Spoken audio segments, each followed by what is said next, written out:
Alrighty then, here we are.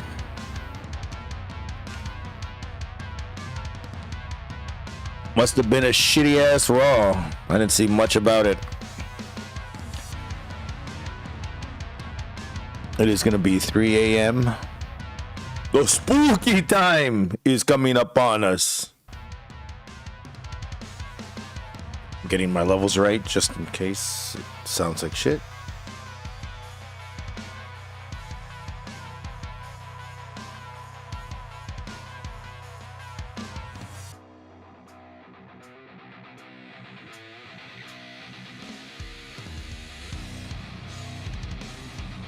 Wow, that is really loud. My bad. That should be better. Yeah, it's way better. I think. That was mega loud. Oh, come on, internet. Don't you just fucking red, yellow shit. That green shit. There it is. Great. How are we doing tonight? Wind this up, checking on the levels, going back and forth. I'm gonna chug my beer while I do it. You got a beer? You got weed? Send me some. Tonight, I'm gonna talk about Amanda Bynes getting naked, 5150. Paul Grant dead, 58.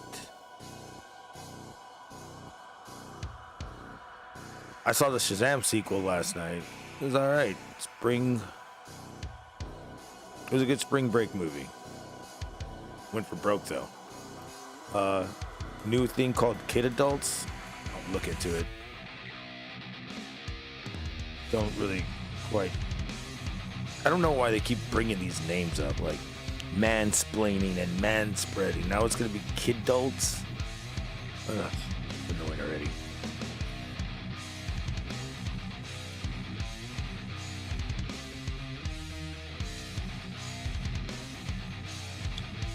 But for now, let's just kick back, relax, and wind this shit going up. Wind it up.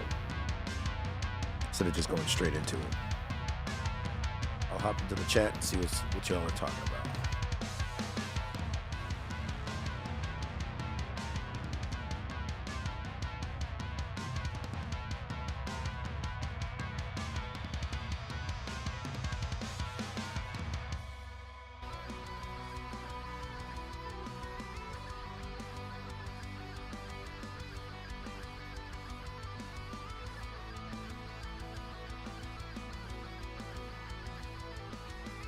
There it is. I was like, where the fuck is the chat? Macedon, dancing it up. Dancing fool. Oh yeah. Keep dancing. Eddie Chaos. Oh, snap into a Slim Jim. Yes. Slim Jim's still around. And if you're lucky, you'll get to see a Macho Man display with a Slim Jim. That was pretty dope. Just like his face, like his whole head.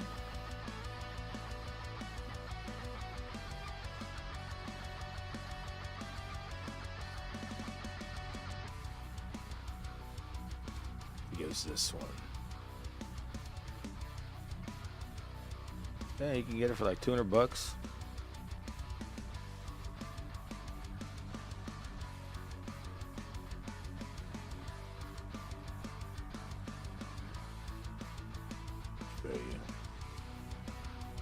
I always find it badass when you run into one of these old fucking displays.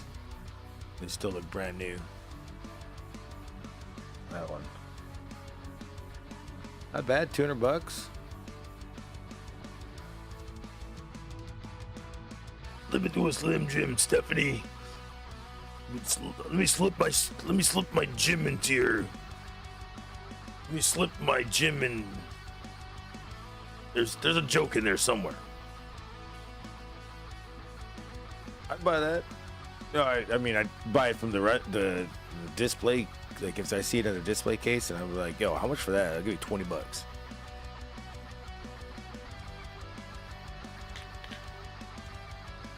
Jim. I'm gonna call my dick. Somebody wrote it that one time. You know, the Slim Jim's going to the back. Looks like a toilet. You can hang it up on a wall, I think, or something. I don't know what the fuck that is. I'm sitting in a toilet. Sitting on the toilet. Sitting on the toilet. Oh, I guess you can hang it up. Oh, it's all cracked. $200, man. Fix that shit. Even better ones at the stores. Crack. Mama said crack, crack. Mama said crack, crack. I would not buy that for $200. Wow, this one's rarer than that. They're trying to sell this one for fucking how much? This is $2,500. Fuck that. It's WrestleMania. One of those toilet ones. 2021. Wait, what? Why are they selling it for 25? It's not even fucking. How rare is it? To be honest, I don't think I've ever seen it. Fuck that. I'm not buying that shit. It's like a car right there. Oh, but when income tax comes in, let's do this.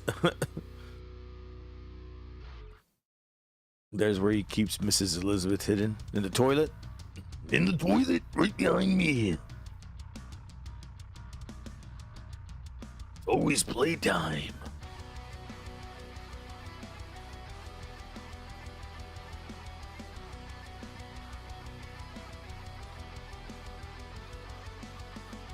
There's another one right here. It's ridiculous. Fuck that. How much are they selling this one for? Dude, this one's brand new. It's $200. Damn, they're selling the Gorgeous George 1999 official Slim Jim worn outfit signed WWE WCW Macho Man. What the fuck does that even mean? Selling an outfit for like almost 10 grand, like 75,000. Fuck that. I mean, 750, 700, 500, 7,500, 75. God damn it. 7,500.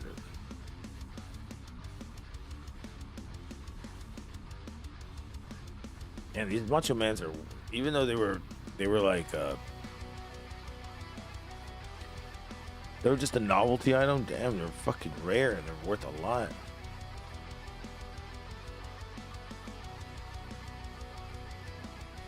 Oh, I guess I'm gonna buy a Shawn Michaels, Pamela Anderson poster.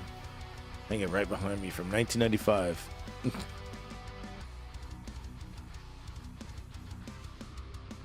Remember he was trying to hit her up and she wasn't having it. She was just like, ugh. It was just too much of himself. Too much for her. Yeah, the heartbreak kid. To get the Pamela Anderson to look at his dick. And saw it instead. He said, "My God, boy. Pal, listen here, pal. You might be the next best thing. Put you on the cover of Playgirl." The rest was... Then they called me gay in the ring. Remember that shit they would have chants of Sean is gay during fucking Monday Night Raw?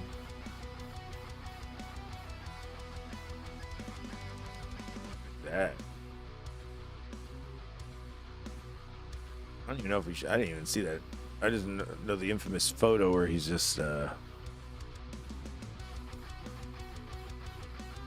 he's got the belt around him. Was he the first one to desecrate the belt? Mm-hmm. But how do you not want that so bad? Want to wrestle Jesus? Let's do this. From the very top. Yeah. They should have him facing him. But there just looks like a sneak attack. That's where he keeps Oh, yeah. Oh, shit. I forgot the guidelines are on right now. That explains a lot lately. So update on my hand, it still hasn't really healed yet. Gonna be healing. Gonna go check on it tomorrow or the next day. Let's see if I pull one more shift at work. With a broken freaking hand. Freaking piggy. Broken freaking piggy. Dude, I think my hand is actually fractured. But we'll see what happens when they fucking give me their x-ray.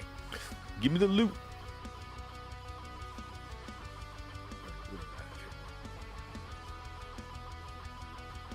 Okay, so did anybody see the Shazam? Anybody interested in the Shazam?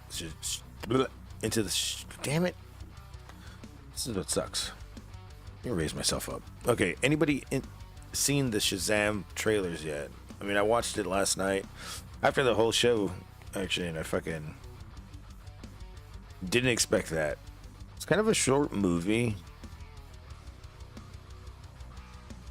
but it's fucking hilarious. I enjoyed it. I think it's gonna be. Well, I know that it. I think it's gonna be a big flop in the theater, though. And I already know that it is because I think the box office standings came in today, and it pretty much bombed. But hey, you can see it on one of those websites for free, and it looks perfect. You know, cell phones are getting really good at fucking recording, or you know, GoPros or whatever they're using.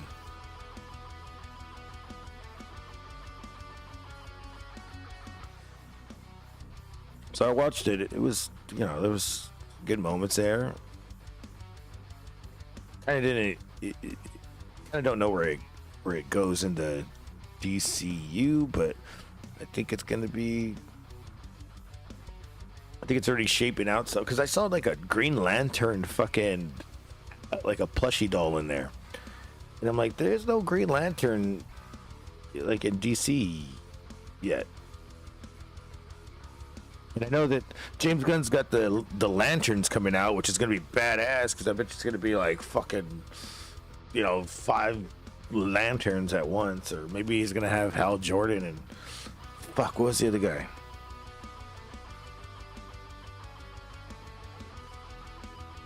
I forgot his name.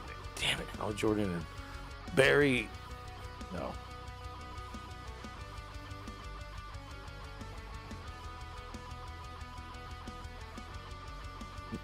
Maybe they'll fucking bring back, what's his name? Ryan Reynolds for one thing. I don't know. Yeah, I didn't even mind that movie, but I mean, it was setting up for that fucking big, that fucking devil-looking dude, but it never. Alan Scott, that's his name. Alan Scott, Hal Jordan, Guy Gardner, Jon Stewart, not that Jon Stewart, and Kyle Rayner. Alan Scott was the first one.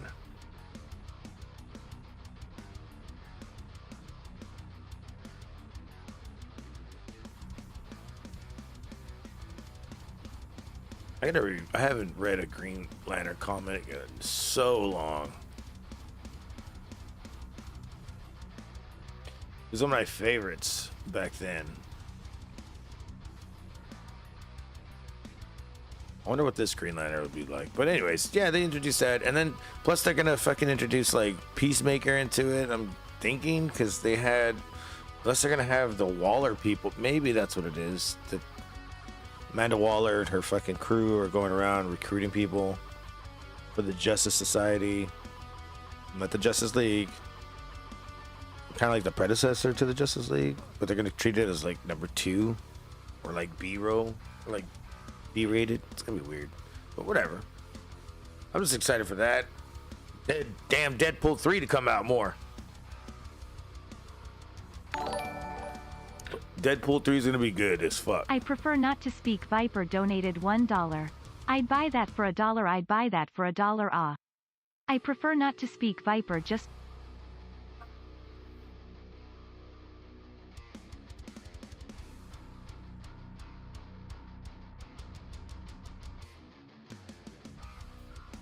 Cut him off.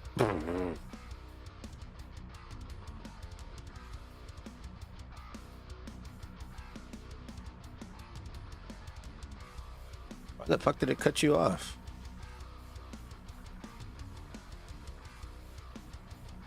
Well, I know what you're saying. You do the damn donation again, you asshole.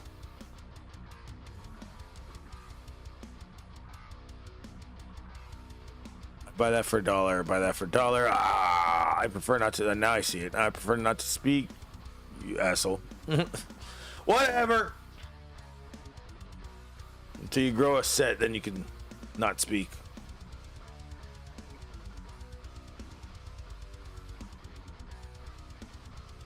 Where the fuck is it?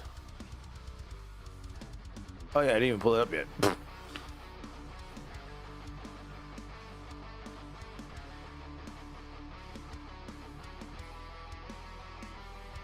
Was there a teaser for Deadpool that just came out?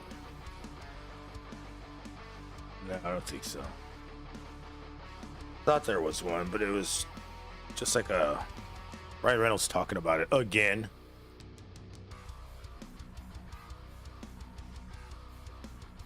Anyways, yeah, so in Shazam Fear the Gods, it's about family. Fucking Lucy Liu looks fucking hot. You got Gal Gadot in there. I mean, they show her in the fucking... It's not a secret, they show her in the fucking trailer anyways. But you have her in there as Wonder Woman coming out. Pretty much, she's the last of the gods because she's offspring off of Zeus. So... When I say like last, I wonder if they're like saying that like Superman's dead here or there is no Superman. I'm confused, but you know, let it play out.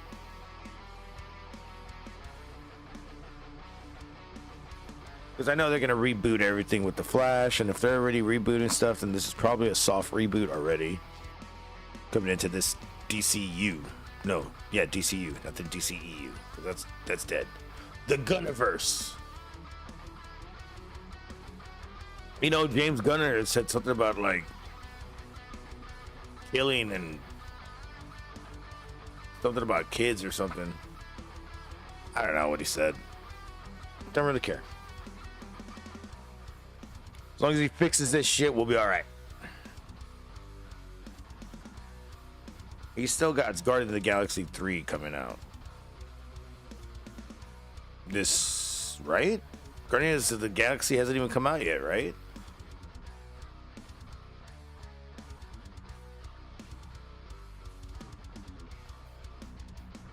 Nope, hasn't even come out yet.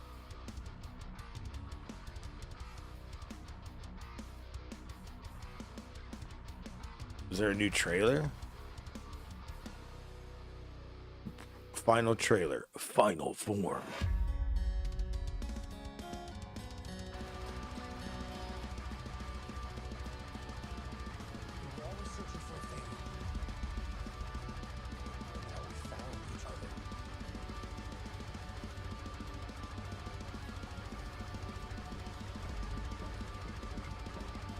And they go fucking play Among Us or what?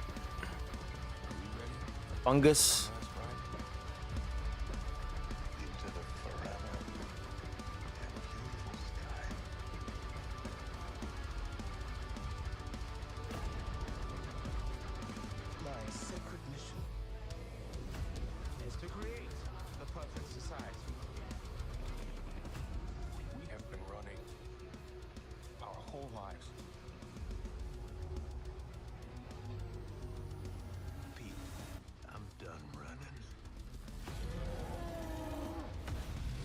Oh shit. My child, it's the next step in our evolution.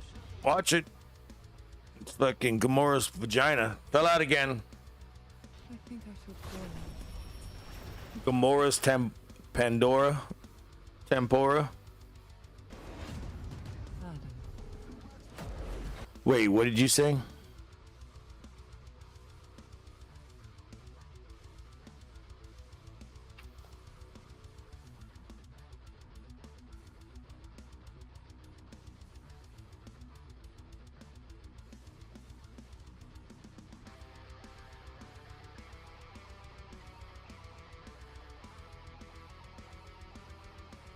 Are you serious? Andy Kaufman's going to the Hall of Fame? Why the fuck did I know about? Why am I the last person to know about this? It was broke hours ago. Guys, so we got another news. Andy Kaufman got the. Well, did they announce it on WWE or what? I wonder if this means Tony Clifton gets inducted as well. Either way, hats off, kudos to Andy Kaufman. Who could forget one of the most infamous rivalries in the history of our business? There you see on the David Letterman show with none other than our king, Jerry Lawler. Congratulations. Yes. Let me see if I can find more.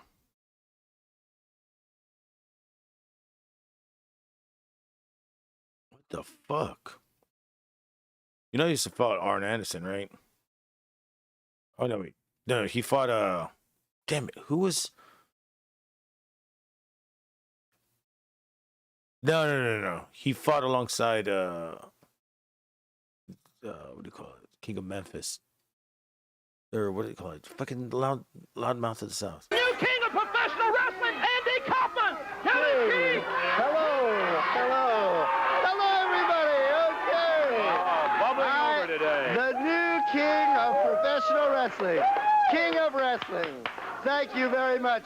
Jerry Lawler, you're somewhere in a hospital bed right now, aren't you? You're sitting there and you're suffering. Your neck is in traction. I promised you a year ago that I would get even with you. I promised. It took brains, not brawn. It took brains. The two greatest brains in professional wrestling and the two greatest brawn in professional wrestling. Jimmy, you told me the Assassins were the greatest tag team. You were right. We did it. We all did it ourselves. I was instrumental in putting you in a pile driver, Jerry Lawler. And now, you see, I was not lying. Mike Mashburn in now. Hey, here comes Lawler. Andy Kaufman sitting down at the ringside. Lawler coming in. Kaufman, Lawler got the fire right Lit him on fire and they barely caught her on TV. Lawler got up behind Andy Kaufman, nailed him right in the face. Pandemonium. They're trying to hold Kaufman down on the floor. And the time on it, 3 minutes, 57 seconds. Tony Clifton should indict him. Yeah, what do we have here? Bunch of half-naked women. Men. They call them something else back from where I'm from.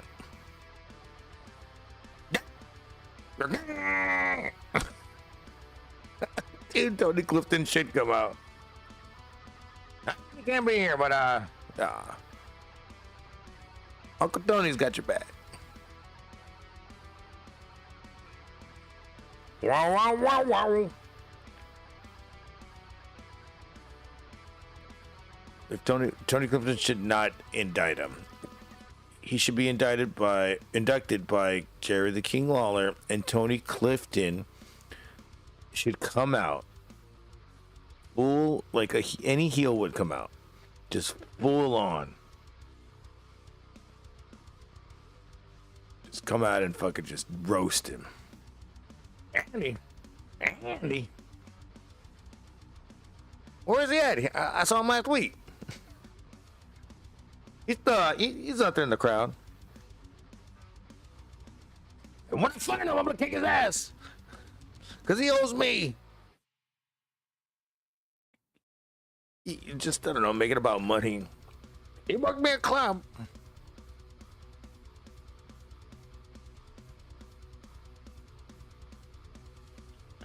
Yeah, and I think it should be Jerry Lawler though.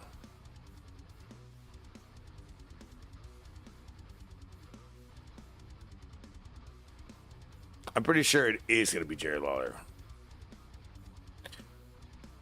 And I'm pretty sure he's gonna be there with Jimmy Hart, because Jimmy Hart fucking managed him too, so. Get ready. Last week, we had our first hygiene tip from Andy Kaufman. Andy Kaufman, I think, well known to all the wrestling fans in this area. We've got another tape from Andy Kaufman. Let's take a look at it right now.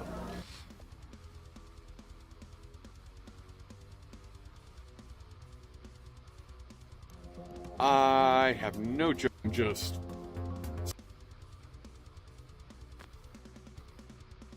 Yeah, so they didn't say anything on WWE or what?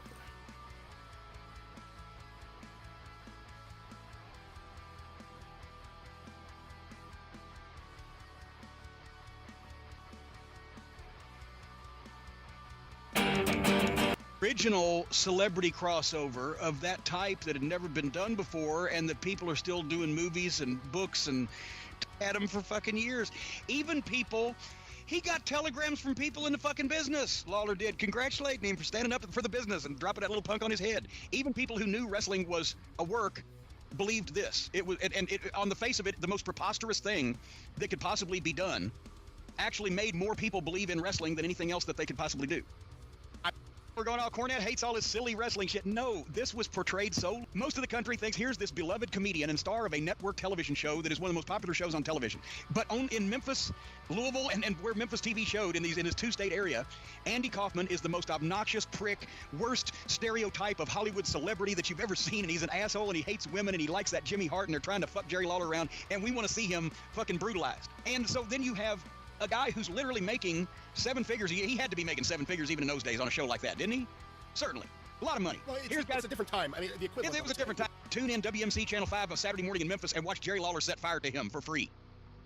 There it is. It was another thing that you never knew what was going on with Memphis wrestling. But the people were buying it because he was so good at it. And it was never that Andy was going to beat up.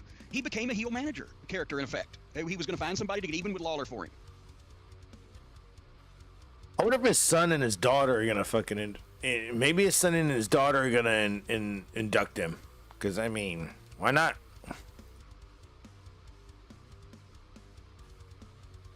What if Andy Kaufman comes out and is like, aha, I gotcha.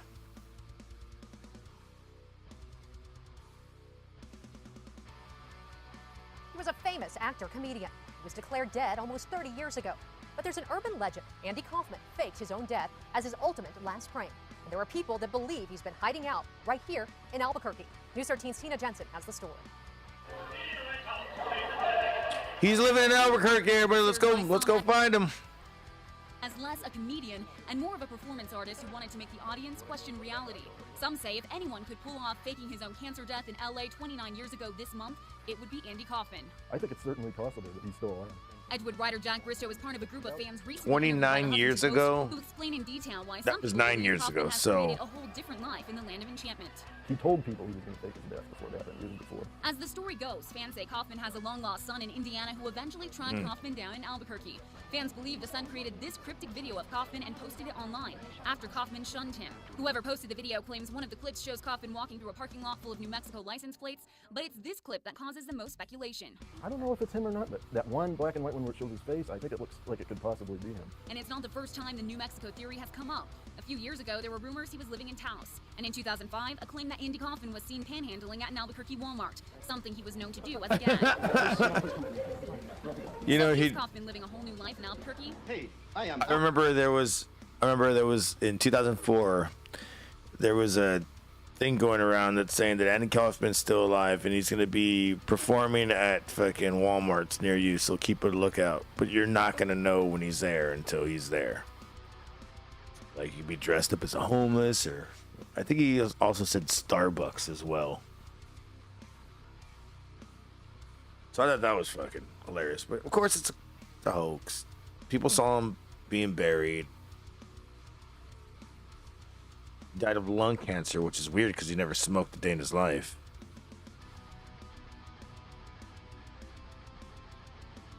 It's like somebody. Oh, you know what? I take that back. He only smoked when he was Tony Clifton. But even at that, I don't think he smoked. When he played Tony Clifton.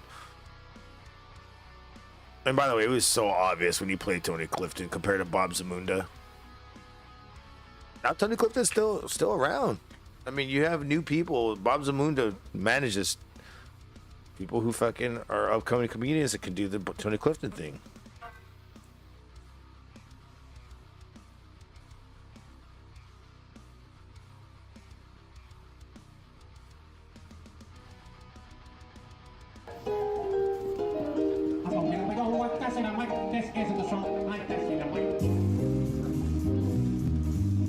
Hey, Tony! Hey, hey, ¿cómo está? Hey, let me organize out doing some of my famous rhyming. Yeah, baby. I can rhyme any word that anybody says. Anybody want to call out a word? What the fuck? Something call out a word? Orange. Fish. Twitch. Stitch. All right. That's how we do in Vegas. That's how you doing.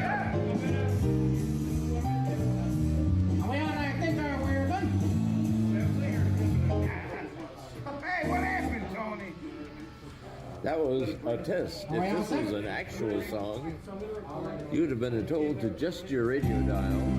Ladies and gentlemen, my name is Tony Clifton, here from Las Vegas to entertain you. Right? Oh, well, wrong. Whether I find a place in this world or never be long, I got to be me.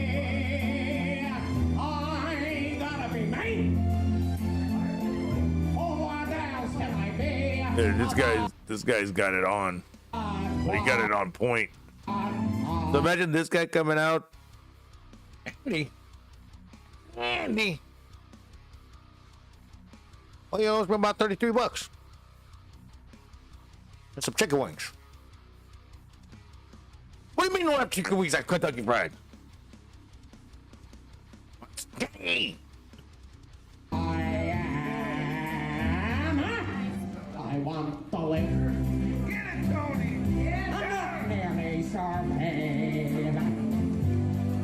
And I won't give up this dream that keeps me alive. I got to be free. I gotta be free. And a dream that I see makes me what I am. That faraway prize, a world of success. Anyways, yeah, that does not look like Tony Clifton like it used to, but I mean, that's the new Tony Clifton now. I need this gig like a shotgun to the face. That's how it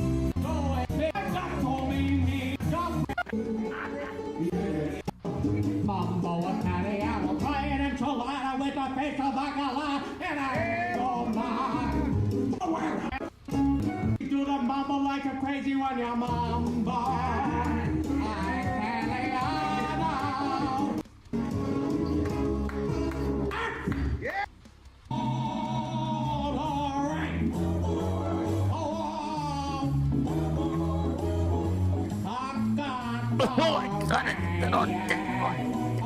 What is he doing? Look at his dance he's doing.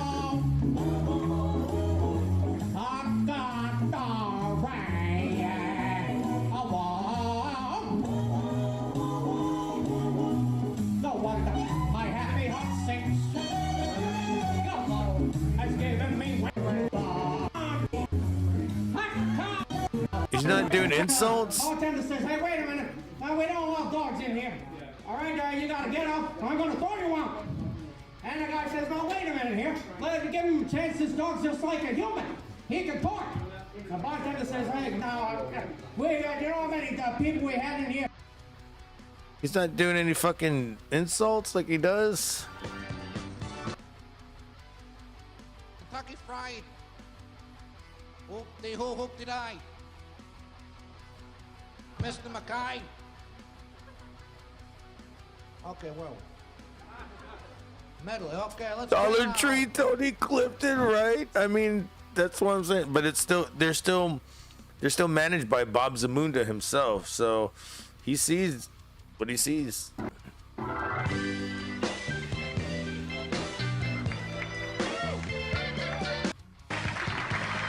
Actually come out of nowhere. You were working with Andy Kaufman, the talented comedian and actor. Well, I don't know about and talented. There was some discussion at that time that you, in fact, were Andy Kaufman, and that there is no Tony Clifton. Well, I don't know anything about that. I'm not talking about Kaufman's been using my name to get places. And so there is no truth to the rumor that you're actually Andy Kaufman. There's no truth to that rumor whatsoever. That's total fabrication on your part. Fabrication. I mean, a lot of other people have said that. Yeah, I know many people are saying that. Many people say a lot of things. I don't believe it. You don't believe it. I don't see it. You don't see it. Be it, play it, hear it, me it. You look like you're kind of a health nut. Do you work out? Yes, I do. Yes, I do. Yes, I do. Man, can I ask you something? Can I take Tony. a survey? I want to just take a little survey. If I may. Right. How many of you people got your cheese? I'm not asking who cut the cheese. I'm asking who got the cheese. Now, Tony, you are not a well-liked man. This is why I think it'd be fucking perfect if he fucking interrupts the fact everything. You came out here and pleased this audience. You had some trouble on the Dinah Shore program. Didn't you throw eggs at Dinah? Oh, that's not true. You know, they tell you come on the show and make the food. You know, you make the food that you want to eat. You know, the celebrities come on and make the food, so I made the food. Dude, I swear, I have a friend that talks exactly like him. Like, he's like, yeah, fuck out my face. Fuck you. I eat the bacon and eggs. And she was supposed to sing, you know, she was supposed to sing a duet with me, and she wouldn't. So I poured the eggs over her head. Well, I was bodily removed. Now, a bodily removed. Now, the same. Well, let's go into.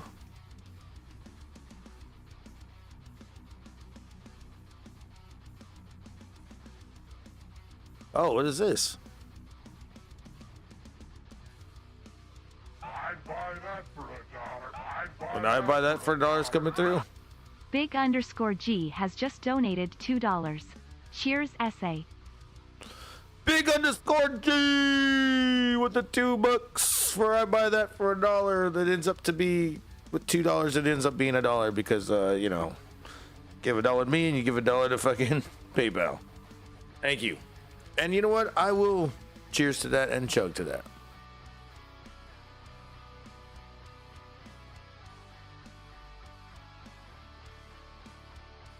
Wherever my camera is. Hell yeah. For $1. I haven't seen RoboCop in a minute. I gotta rewatch that. Bitches Leave. My favorite scene right there. Why is it going again? Big_G has just donated Whoops. $2. Cheers, essay. I accidentally hit it again. And I fucking clicked out off the fucking shit.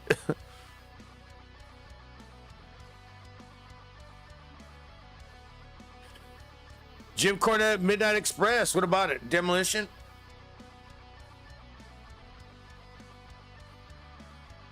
Are you seeing these are your Hall of Famers that you want there?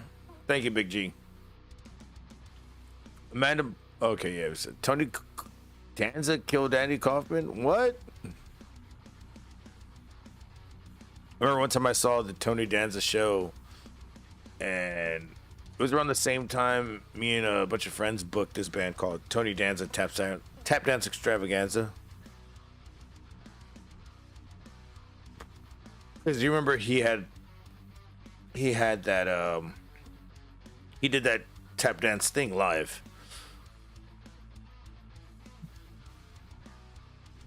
But all right, well, I remember seeing this, dying laughing. I recorded it on like, do you guys remember like stuff like TiVo and shit, or use like DVRs and shit?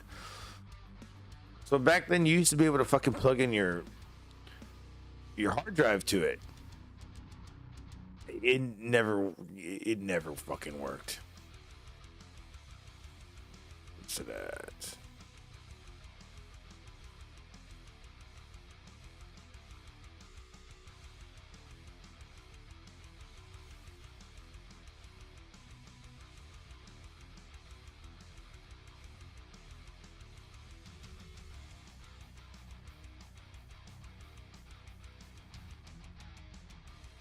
one more, or that's it? Oh, one more. Here's Dana Bryant from Mayfield, Kentucky. My daughter listens to a group called the Tony Danza Tap Dance Extravaganza. Are you aware of this group? Isn't it an honor? He. Can we hear what This was totally fucking probably one of them. Totally one of them. Called the Tony Danza Tap Dance Extravaganza. Are you aware of this group? Isn't it an honor? He. Can we hear what that sounds like? I think we got to.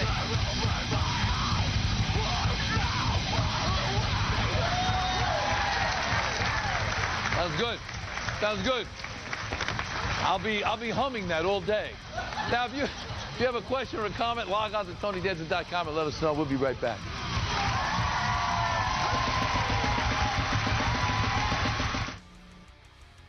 That was a great one. It was like, dude, get the fuck out of here. Tony Danza on TV. All right.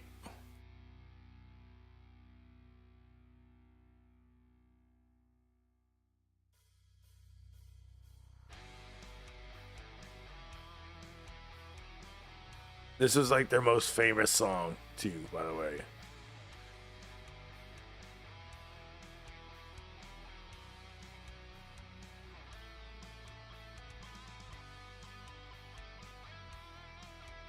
Where's it at?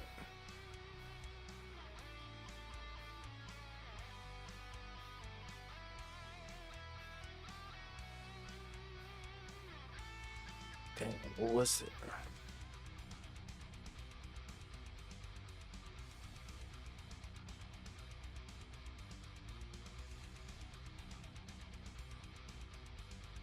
I think it was called. Yeah, it was this one.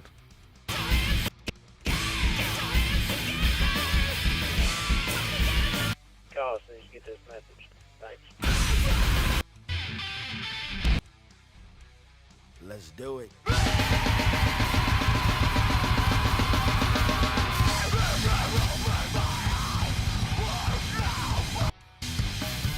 This one. The Cliff Burton Surprise.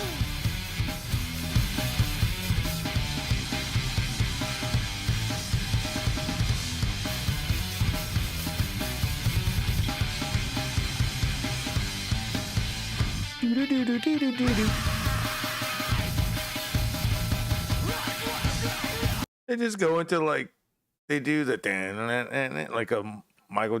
What is that thing?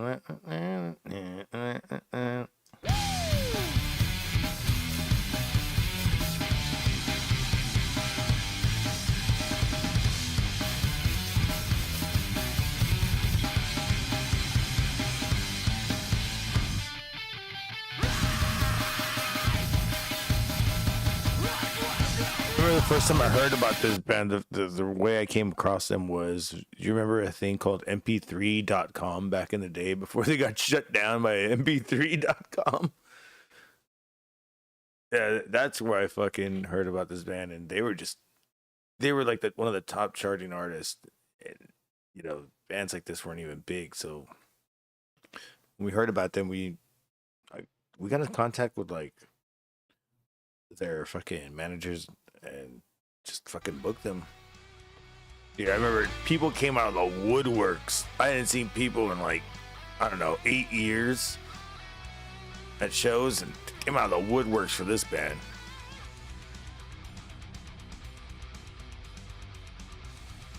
Yeah, he had a talk show. Cheers, Blato. Oh my God, Blato. That's my favorite word now. Blato. I'm the Blato.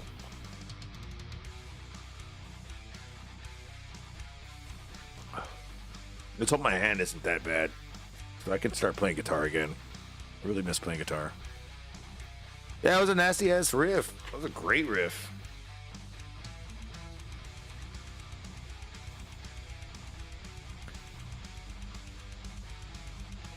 A lot of riffs like that don't. They just don't hit anymore.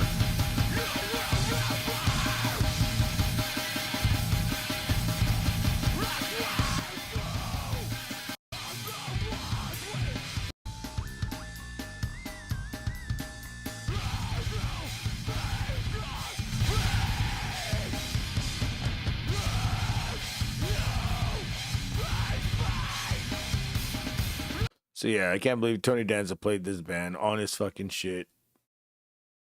Yeah, I'll be listening to that all day.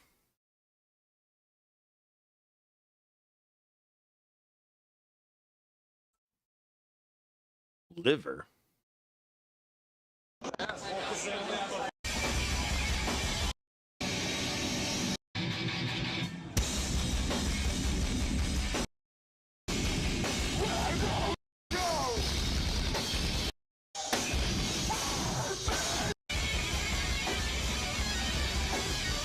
This is what they sound like now. This is fucking crazy shit. Well, this is like 14 years ago. I think this is in Houston, actually. I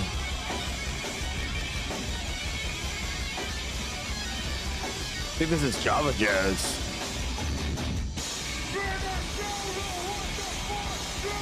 Oh, he says Minnesota.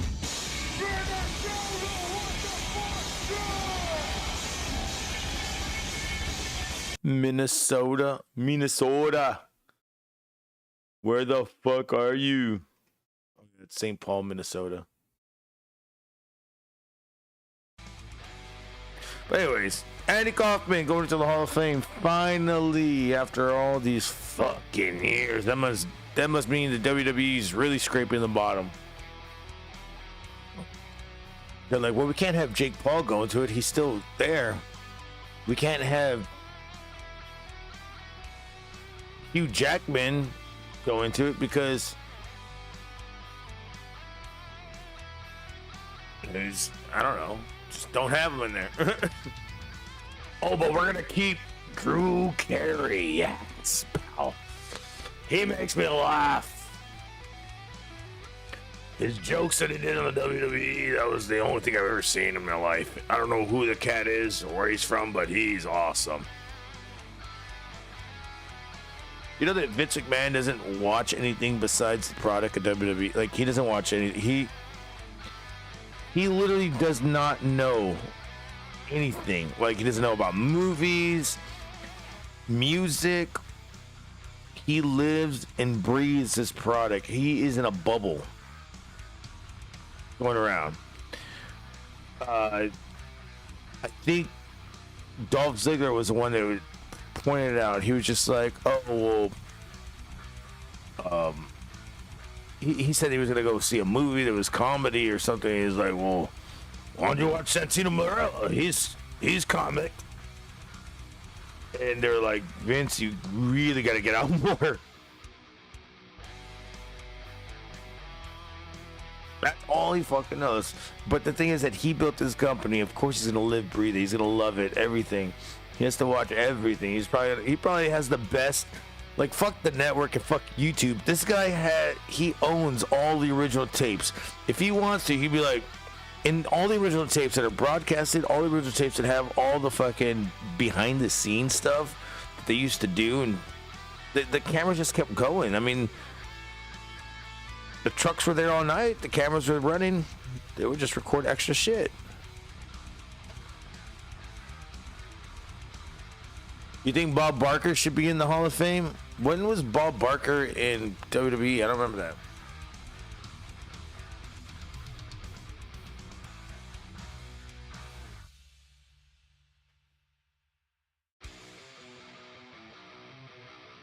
I don't remember Bob Barker. I'm trying to look for it. Oh shit! There goes my fucking mic. Holy shit, dude!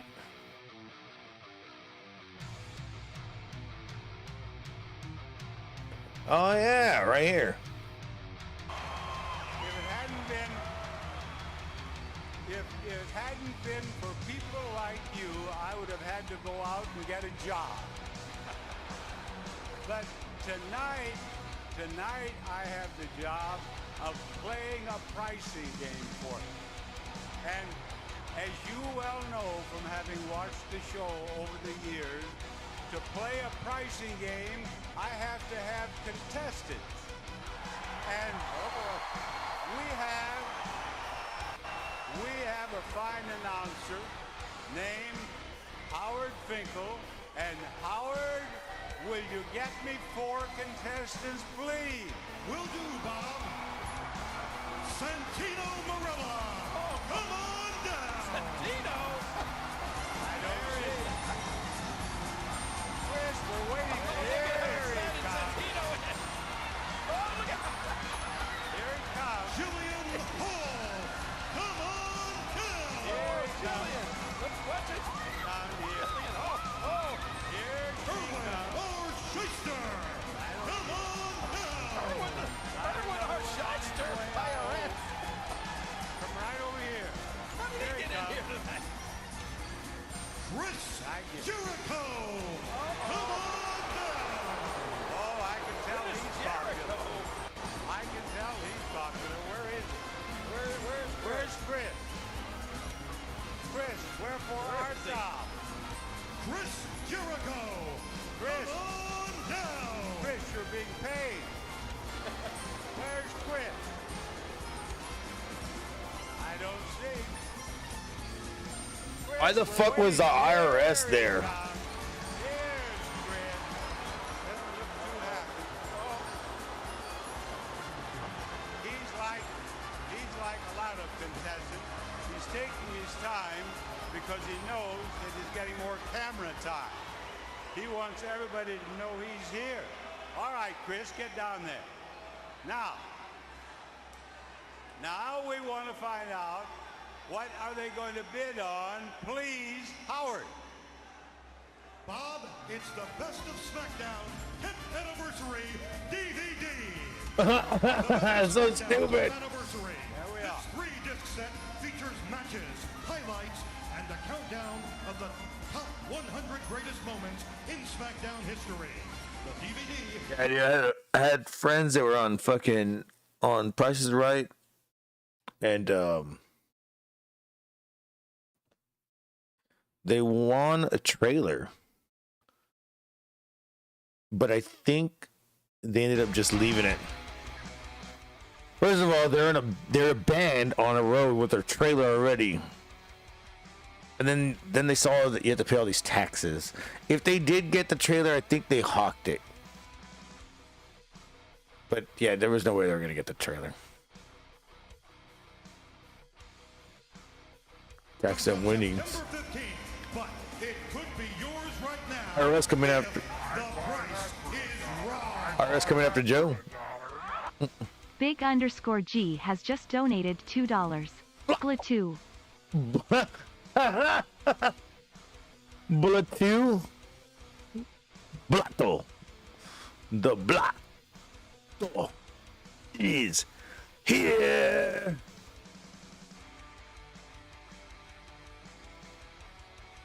Here's to that. Thank you.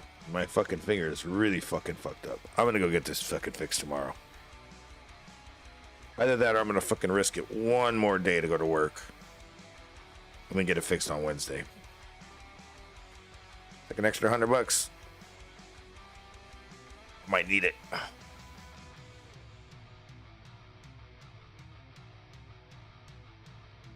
How y'all doing over here? Surprised y'all are awake. Thank y'all for being around. Late night crew all night. Do this. You know, I after work, I was just so fucking tired. I was like, I should go to sleep. Then I looked at my beer and I was like, this is the only beer I got. Fuck it, let's go live. Now, I am going to give each of you a bid on that DVD, And the one Plus the whole Amanda Bynes thing, I want to get into that. Oh my god, dude, let's just say. Amanda Bynes, I mean, I've been hearing that she's been going crazy for a while, but I'd say this,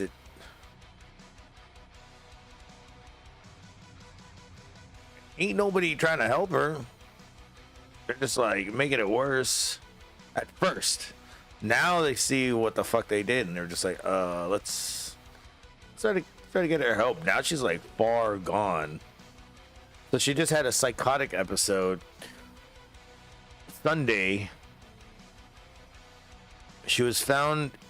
Well, she wasn't found. She found somebody.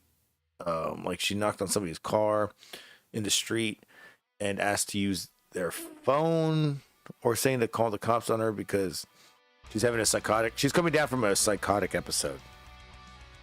She was just naked. First of all, damn. Second of all, damn, Amanda. But, you know, at that moment, I would have been like, clothe up, girl. I'll get you a McDonald's while I wait for the EMS to come.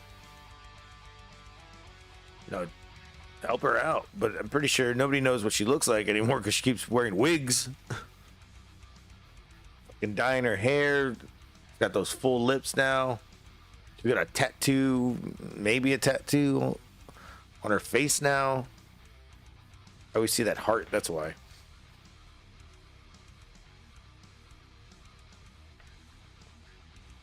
So, whatever she's going through, damn. I mean, I don't know a lot of people that have, like, mental shit, so it's like, but never, like, run around naked shit. That's some harsh shit, but alright. Say cut that finger off. Bitch, I play guitar. I'm not cutting no fingers off. I'm gonna heal this. I'm gonna fucking use this as a fucking goddamn, as a motivation to start playing more. Because I've been really putting it off the past few weeks, and then, like, you know, I'm gonna be jamming again in a band. Then this shit happened. I haven't even told him yet. So I gotta tell him I'm gonna fucking have to delay stuff because my shit's healing. But luckily I got songs ready to go. They want to go for that. So all they have to do is just practice without me, with just the recorded track. So I got that ready to go. Definitely gonna use this time to heal up and fucking become stronger and faster, better. Don't want to fucking just be too lazy on that. And I was gonna play with. I need all four fingers to play. And if I learn with my left hand, it's gonna take years. I mean, I've been playing right-handed. It's like 94. It's crazy. I'm not like fucking Michelangelo Bascio with two guitars and shit. King of Hueco Mundo. He said he just got done fucking masturbating. He's ready to hang out. So you like metal too? I mean, you guys like metal here? I mean, I'm pretty sure everybody likes metal here. Never really thought about that. Like, never really asked y'all if you like metal or like what kind of music y'all like. Name a band that y'all currently listen to. I'll check them out. I'm always into learning more shit, hearing other stuff. Or maybe you know a band that I fucking already know. That'd be badass too. One of you who bids nearest to the actual retail price without going over will win it. Now, audience, You help them with their bids all you want. Give them advice, good or bad. And we're going to start with you, Santino. What do you bid on the DVD? Tell me, Santino. I cannot believe this. I'm It's a big true. fan, Roberto. What do you I would bid? like to actually buy a vowel, please. This motherfucker really tried to grow a unibrow, or was that fucking fake? You want a vowel? You've been body slammed too many times. What do you mean a vowel? That's the wrong show. There's no Vanna White here. There's no Pat Sajak here. There are no vowels here. Give me a bid on that DVD. Help the man.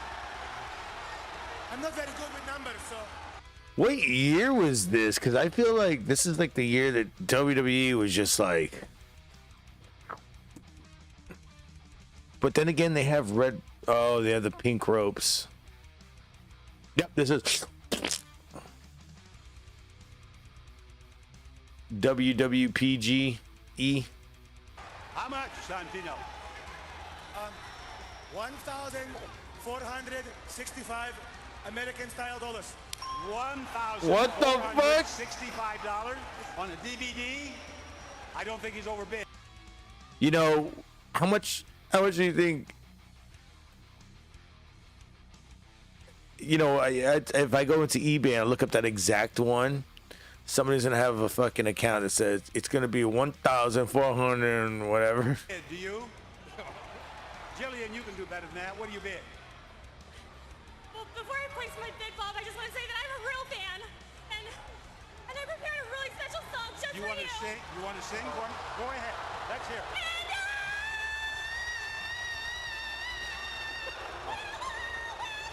I think they've heard enough. I can tell from the booze they've heard enough. But I loved your singing. Of course, I'm tone deaf. You can sing your bid. Sing your bid. Love your titties. Of course, I'm using Viagra. Okay, Bob. Give me your bid in music. Go ahead. $75 for Jillian. Which brings me to you, IRS. What do you think? Does his bid include taxes? Does this include taxes? Let's not even think about taxes. Well, wait a minute, Bob. Everybody has to think about paying taxes. Well, I know that we're not here to discuss that. This isn't a town hall meeting. This is Price is Right. What do you bid? Well, let me do this. I bid $50, and that includes the taxes. You're including the taxes. His bid is $50. And now, Chris, happy boy, what do you bid? Chris. Are you awake? He's in a hypnotic state down there. Give me your bid. Uh-oh, he's headed this way. Chris. What is he mad about? Because they made him do this segment. Chris, he had other shit on his mind. I need the fourth bid to go on here. What do you have to say? What do you bid? You know, Chris, your mother would not be proud of you the way you're behaving. You do know that. First of all, now nobody. Wait, the man talks. He's actually speaking. What did you say?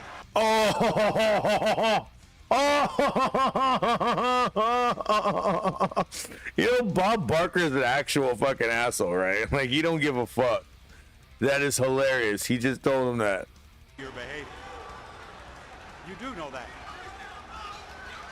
First of all, now nobody. Wait, the man talks. He's actually speaking. What did you say?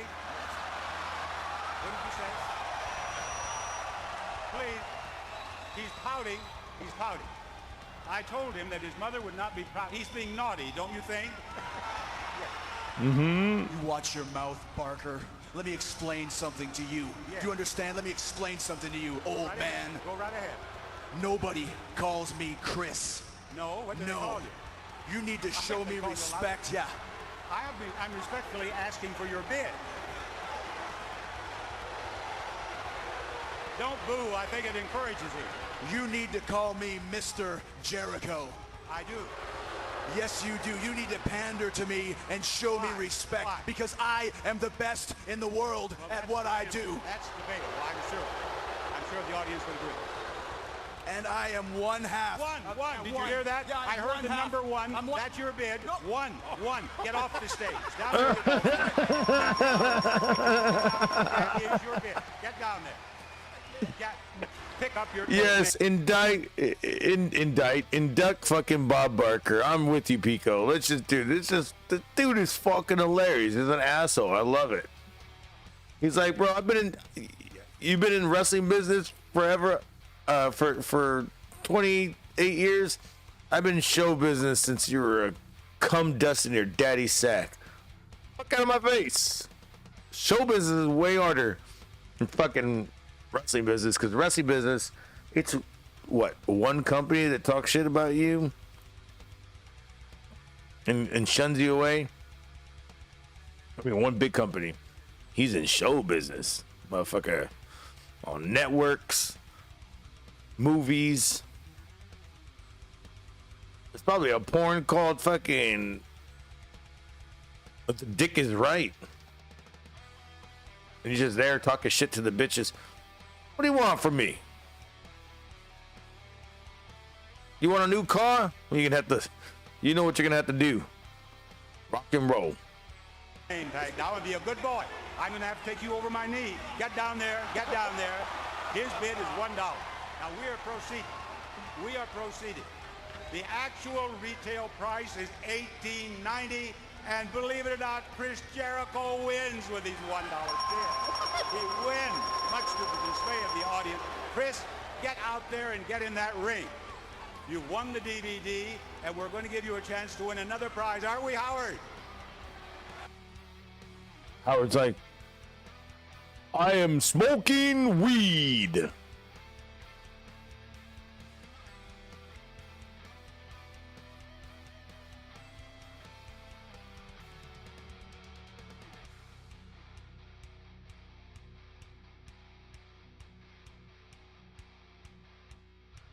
Wait, who does this?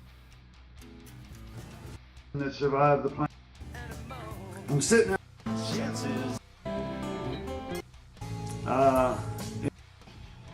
He was.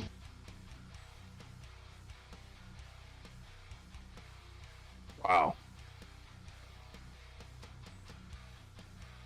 Or something, you know? So it wasn't too long after that I started seeing trees. You could hear them touching the bottom of the airplane because we're like gliding. And next thing I heard was it sounded like a million baseball bats hitting that airplane. You could see pieces of trees breaking off of the wing. What the fuck? I wish I found this earlier. This is fucking Mark Howard. He's a survivor of the Leonard Skinner plane crash. Wow, that's. I wish I found that earlier when we were looking for Leonard Skinner stuff.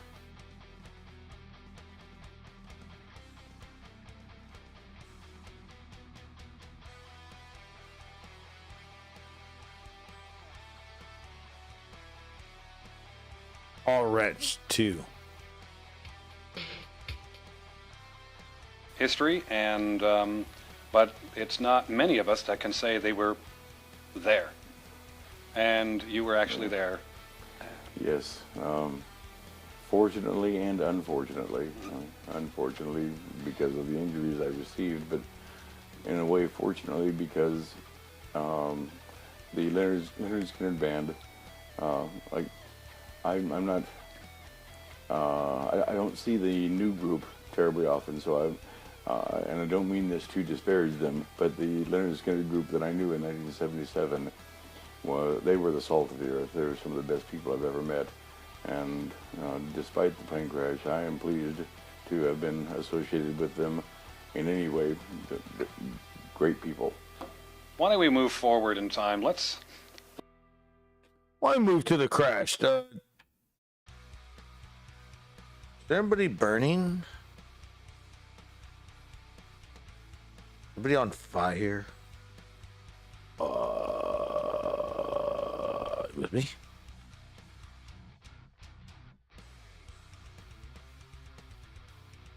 I'm gonna hit this.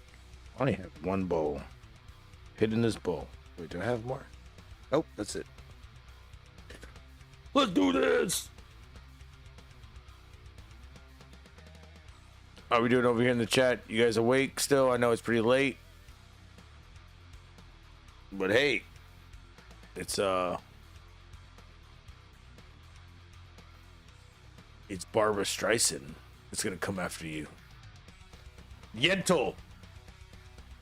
She will be gentle with your yentl, if you know what I mean. Coming down to the stage. She is hot. She was rich. And now she's just gonna mouth you off.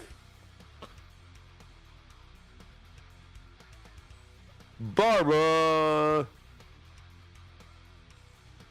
Streisand.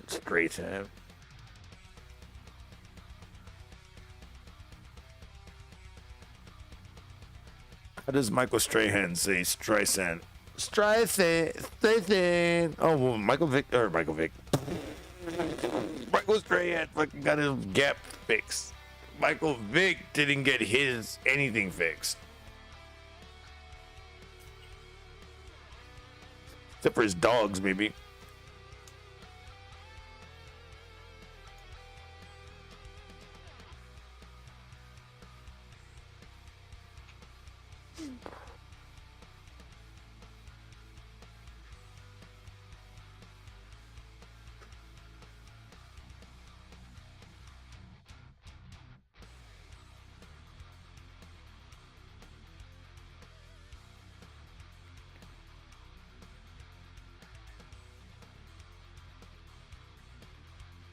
All right, so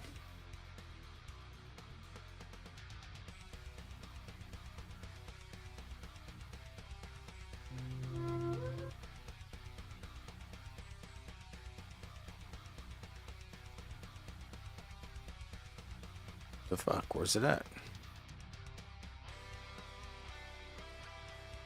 Now I see this.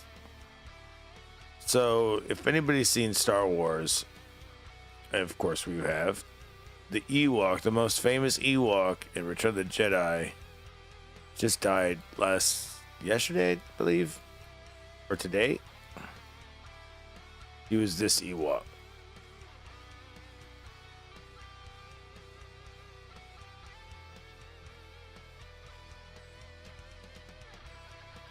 The fuck, where's it at?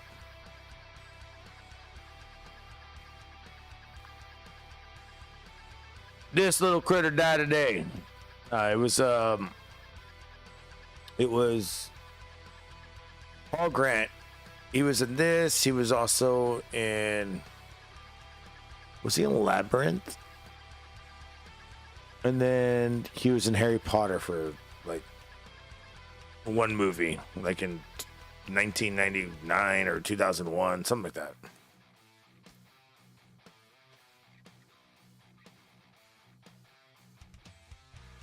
So what happened was that he was declared brain dead after fucking like falling or something. In the 1983 film Star Wars Episode 6 Return of the Jedi, he later starred alongside David Bowie in the 1986 cult classic Labyrinth. There it He is. also played the role of a goblin in the beloved 2001 film Harry Potter and the Sorcerer's Stone.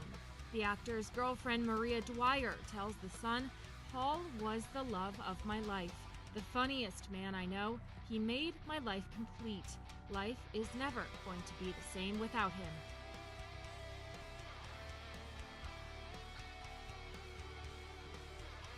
So he was what? Is saying, quote, "I'm heartbroken.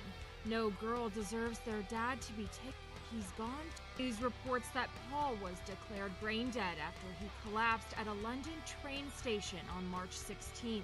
His family later took the actor off life support and he was pronounced dead on March 20th. His daughter Sophie Jane Grant. Fuck, that's crazy. That is fucking crazy. It's like he just fucking at 56? Come on. He should have had another like 28 years, 30 years to go. I guess I gotta start working out. But this guy looked like he was a health freak though. Hell yeah, Big G. I can count on you, Big G. You up. Eddie Chaos is up too. Tells The Sun, "My dad was a legend in so many ways. He always brought a smile and laughter to everyone's face. He would do anything for anyone. The actor is best known for roles in 2 of Hollywood's biggest film franchises, including Star Wars, in which he is credited as an Ewok. Who else was the Ewok?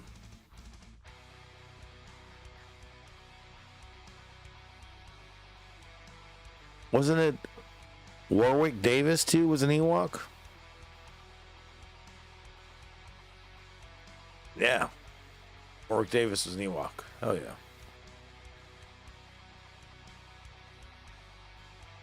So R.I.P. to Paul Grant, an actor that, you know, there are no small parts.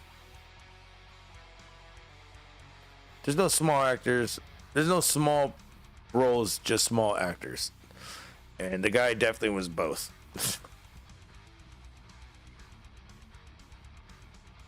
Yes, he did have a small part, but that I remember that fucking Ewok was the Ewok of Ewoks. Like leadership style.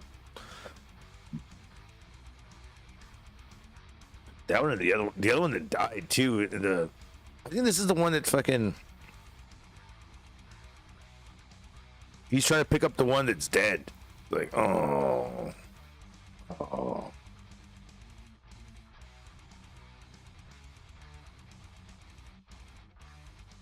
Let's see if is it that one?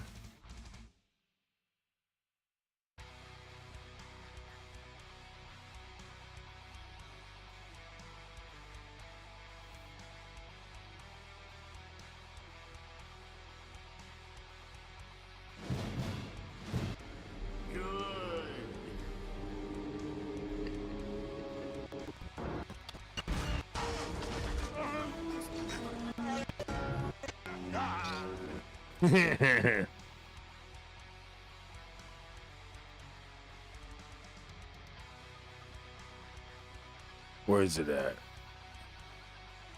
Yeah, it is it. It is the one.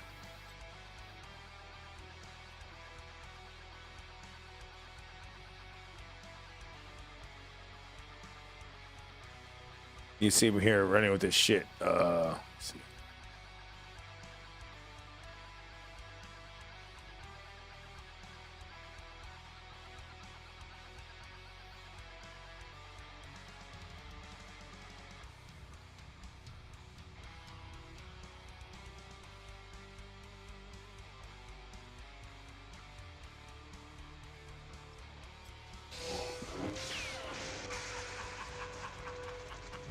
This one right here.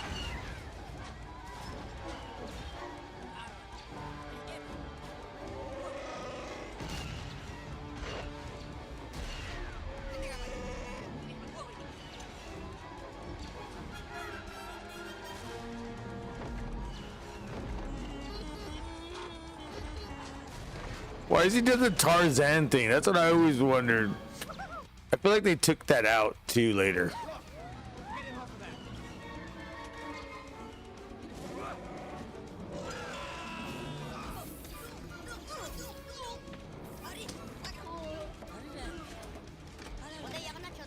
There he is right there. He's controlling the thing with, what's... Wait, that wasn't him.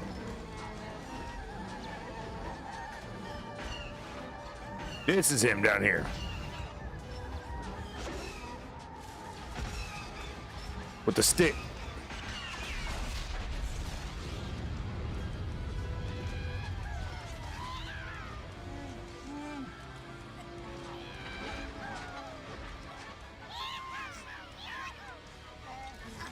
And then they accidentally kill him.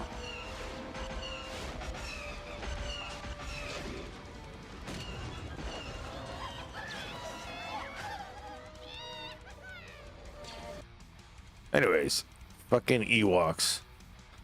You remember they said that Ewoks were supposed to be like, they were gonna be like, they were gonna grow up to be like Chewbacca, and then they said, nah, they're George Lucas said, no, we'll just have them their own things. You know, Chewbacca's gonna be a different thing. You know, he's got more technology. He can fix a ship. These Ewoks, they don't. All they know is sticks and rocks and, you know, twine. You know, they're savages. They eat people. You know, all Chewbacca does is rip people's arm socks. We'll keep them separate, okay? Do the fucking take again.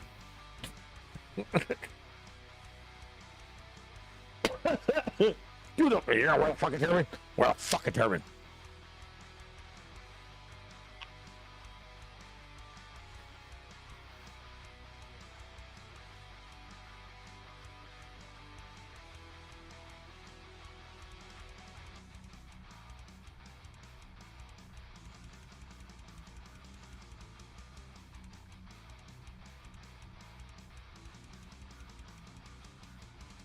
But RP to Paul Grant, you did well in Star Wars and everything else you did.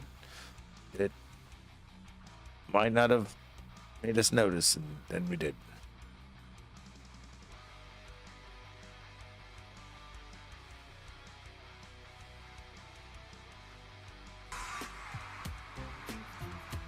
Yo, this is Randy Jackson. And I'm Paula Abdul. We're taking a break from American Idol to host Team Nick backstage at the Kids' Choice Awards. And look who's here.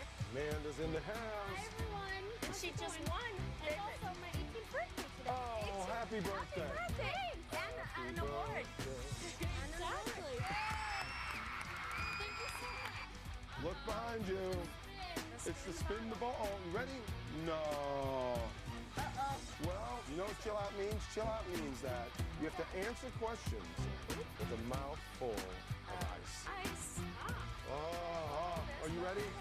Drum roll. A lot. A lot. Are you ready? Who was your first crush? Come on, you have to tell the truth, The too. first one came to mind. His name was Ricky. Oh, that sounds like a great name. His name was Ricky. Thank gosh. What grade? Okay, Ricky. Second grade. All right. One more question. What size shoe do you wear? I wear a 9. I've got large feet. Really? But they're so But they're such dope decorated. shoes, man. They have dope toes. For your birthday, which is today. Thank you, Amanda, for coming by. Thank you, dear. Thank you. Good to meet you. Happy birthday. Be See? mean to Simon, all right? Oh, yeah, he needs to be mean to, man. We'll be back with more behind-the-scenes action from Team Nick Kids' Choice Awards. Oh. Fucking Paula Abdul just fucking make Randy Jackson come. Look at that. Behind-the-scenes action from Team Nick Kids' Choice Awards. Oh, I love her. Okay, so Amanda Bynes, batshit crazy. She was naked. I wish I was kind of there, but you know, I hope she gets the help that she needs. But you know, we've been saying that for 10 years already. I mean, already. Let me just hit it. Oh. And then didn't they? I swear they. Where's it at?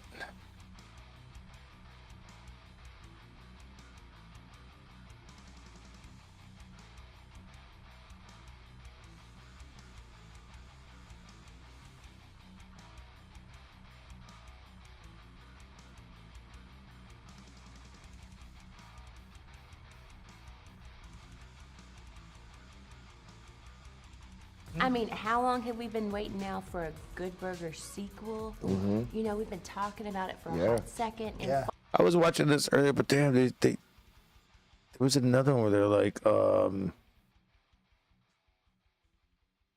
like they talk about Amanda Bynes.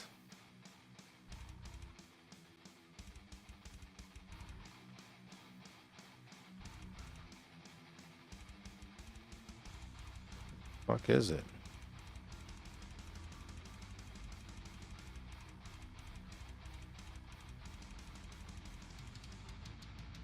What? Melissa Joan Hart?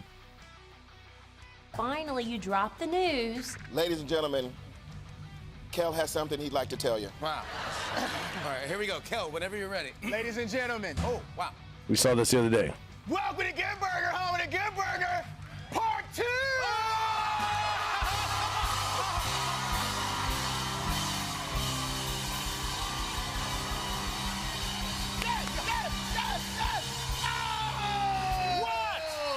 Over on Jimmy Fallon Yep. and right. said the fans are finally going to get the sequel. So how did Good Burger 2 come about? Where are we finding Ed and Dexter these days? Man, well, Ed is running the place, so you can imagine how that might go. Hot Mess Express.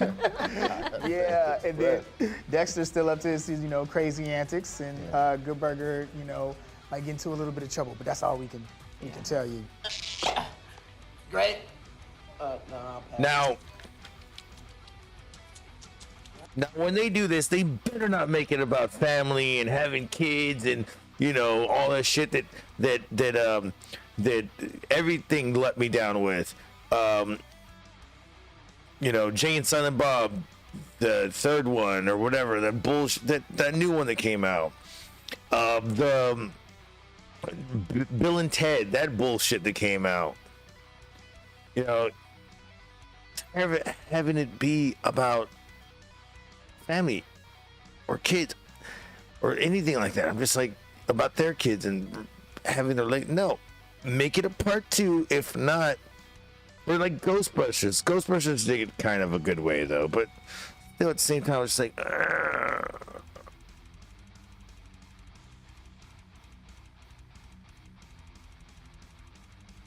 it was kind of like Ghostbusters 2.5.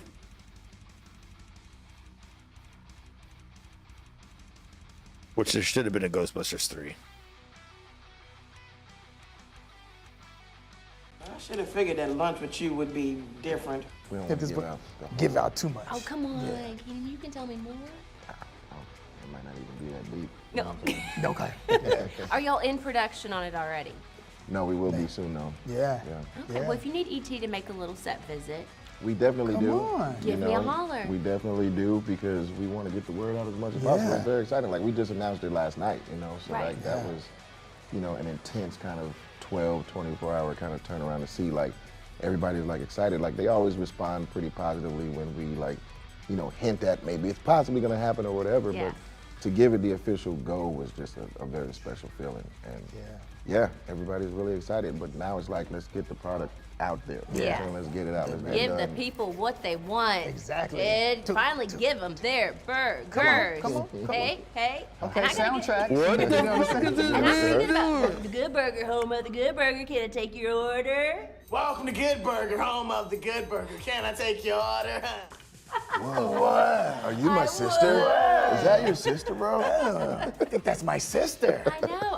Burger, home of the The Good Give the people Really excited, but now it's like, let's get the product out there. Yeah. Let's get it out. Let's get give it the done. people what they want. Exactly. And finally give them their burgers. Come on. Hey. Okay, And I gotta soundtrack. She needs to be on the soundtrack. And I'm thinking about welcome to Good Burger, home of the Good Burger. Can I take your order? Welcome to Good Burger, home of the Good Burger. Can I take your order? Whoa, what? Are you my sister? Is that your sister, bro? I think that's my sister. I know. I could be. Well, Kelly's already taken. Yeah. So what would my name be, y'all? Y'all. Love that. I can't. Y'all. Be rude. Y'all. I can't. It's y'all. We can play on that. That would be fun. I'm sure you would. Hey, y'all. Why does this work? Why do Keenan and Kel work so well together? I mean, it's, like, it's a brotherhood, but it's also like, My name is Ya. No, your name is Ho. Your name is Oh. Now get in that kitchen and start making some sauce. I'm gonna have to feed my mother cat food again today. I don't have to feed my mother cat food today. an appreciation of senses of humor. Veggie burger. Get the fuck out of here. I think you secretly wanted to be woke. Humor, I think, you know what I mean? We're also like very similar young black children. Like both of our moms are 5 foot and don't take no mess. You know what I'm saying? So Type true. thing.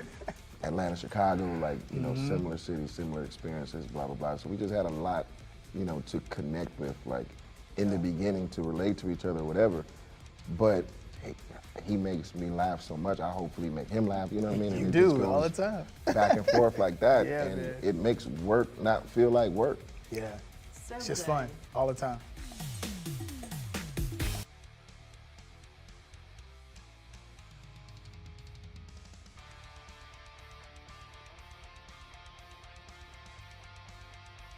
Welcome to Good Burger, home of the Good Burger. Can I take your order? So this happened a few hours. I guess this happened a day, and the headline is: so Keenan was supposed to be there. It was supposed to be Kel and Amanda, but Amanda dropped, and we all know why. You my sister? Is that your sister, bro?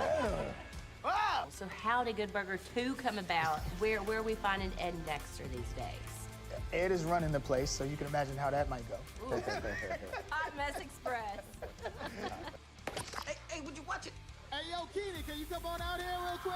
There's a lot of people in here. Keenan was a surprise on the All That panel after Amanda Bynes dropped out at the last minute. Today, there's news Amanda was put on a psychiatric hold yesterday morning. She was reportedly found roaming the streets naked and alone in L.A. She's 5150. She's fucking batshit crazy right now. She's hot though. Why is it always the hot ones?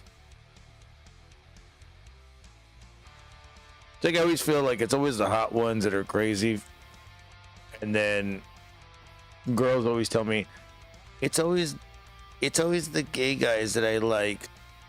I'm just like, hey, it's all right because you're crazy and I like you too. Oh wait, wait, you don't like me, right?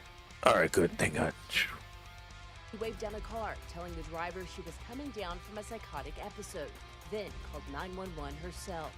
Amanda was supposed to be here as well. Yeah, I've just been, praying for her. From 90210 to Buffy the Vampire Slayer, there was no shortage of stars and reunions at 90s Con. Candace Cameron Bure. They just fucking... Wait, Candace Cameron kept her fucking... You got Kimmy Gibbler, you got fucking Dave Coulier and Jodie Sweetin. Oh, I bet you Dave Coulier fucking had to keep his boner down. And Jodie Sweetin proved they're still friendly, even after the fallout over Candace's controversial comments on traditional marriage. We're each other's ride or dies, like nothing gets in between all of us. And we bicker and we say totally things do. about each other just like any family. I was gonna say, just like family squabble, they love, Yes. they hate to love, so. But the love's always there. You ever notice like their voices never change, but their fucking appearance kind of do change? Dave Coulier's got a fucking beak nose. I mean, look at this shit. Like, what the fuck happened here?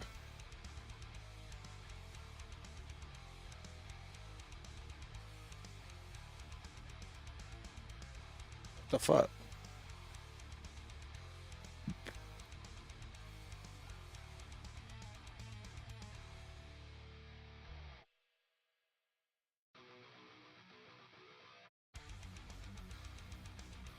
I mean, come on, seriously.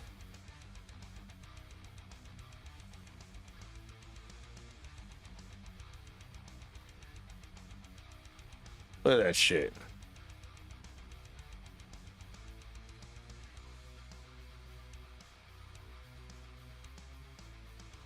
Dave Coulier, cut it out. Cut it off. No, seriously. Go get that surgery. Go get that smeller fixed, because it looks like right now your nose is leaning towards, your nose smells Candace Cameron Bure's pussy, and you're like, what did she have last night? Was it a black dick? Oh, it's Uncle Jesse. Fuck. Your nose looks like fucking the beak from the pigeons in the mafia pigeons in Animaniacs. Your nose looks like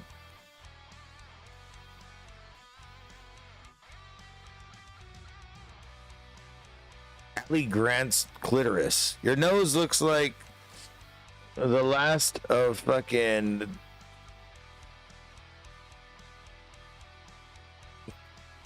the last of Mel Brooks' career.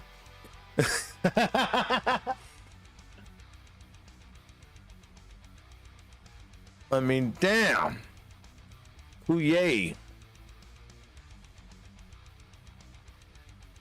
Maybe you should grow your hair out again so we won't notice the nose. It just look straight forever. You can take that either way. Mel Brooks! Mel Brooks! It's a man. Oh, what the fuck happened to it?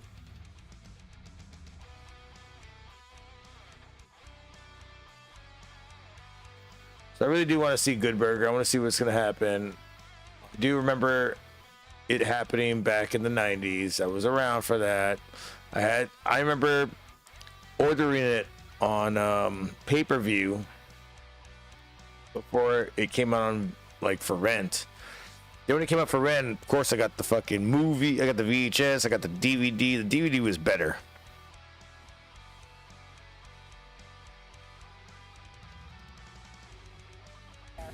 Shannon, how are you feeling? I'm feeling great.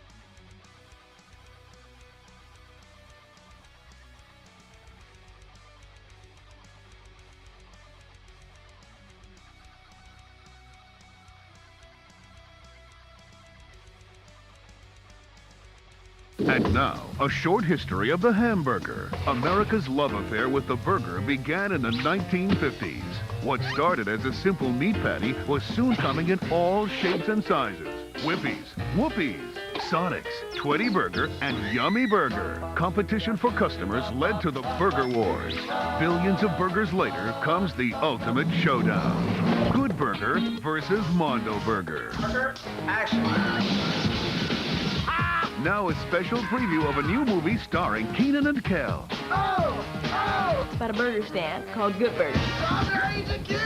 Mondo Burger is taking on the business away from Good Burger. Mondo Burger is going to be the biggest burger chain. Because from now on, Kurt is now your mom and your dad.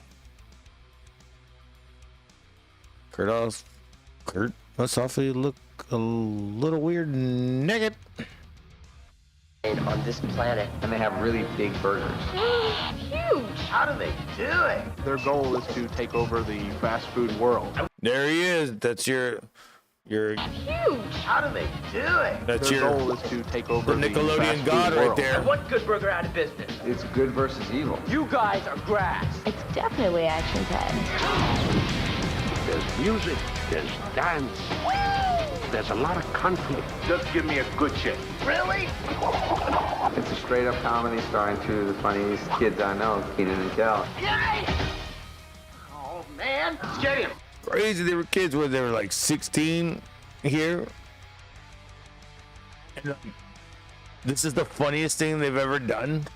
Like, you can say, I bet you they're so pissed. They're like, man, all the shit that we did was funny, and all that, Keenan and Kel and fucking Good Burger. None of our career matters. Fuck no. Kel ended up like Marty Jannetty. Almost called Fur Burger. Oh no. Ed Schneider loved feet. He's not the only one who loved feet. There's a bunch of Disney execs over there. Stan Rogro. Join the fun in the craziest battle of the burgers. Better watch your butt, man. To ever drive in to theaters. Now this is what I call fast food. Good Burger. Welcome to Good Burger, home of the Good Burger. Can I take your order? Nope. Honestly, I'd probably go to Good Burger before I go to Whataburger. I mean, Mondo Burger. Or Whataburger. There's actually a lot of mom and pop places around here that I'd actually go to first because Okay, they can have as many flies as they want on the fucking grill. It still tastes good. Extra protein. Paramount Pictures, in association with Nickelodeon Movies, presents Kenan Thompson and Kel Mitchell in the one family comedy that's 100% family fun. Just give me a good shake. Okay. Funny, because when they say family, I never saw this was family. No, I never saw this was family. I saw it by myself. I was gonna watch this shit. At the same time, this is 96. What'd you have? Fucking Selena coming out. Selena died. The Royal Rumble was coming up.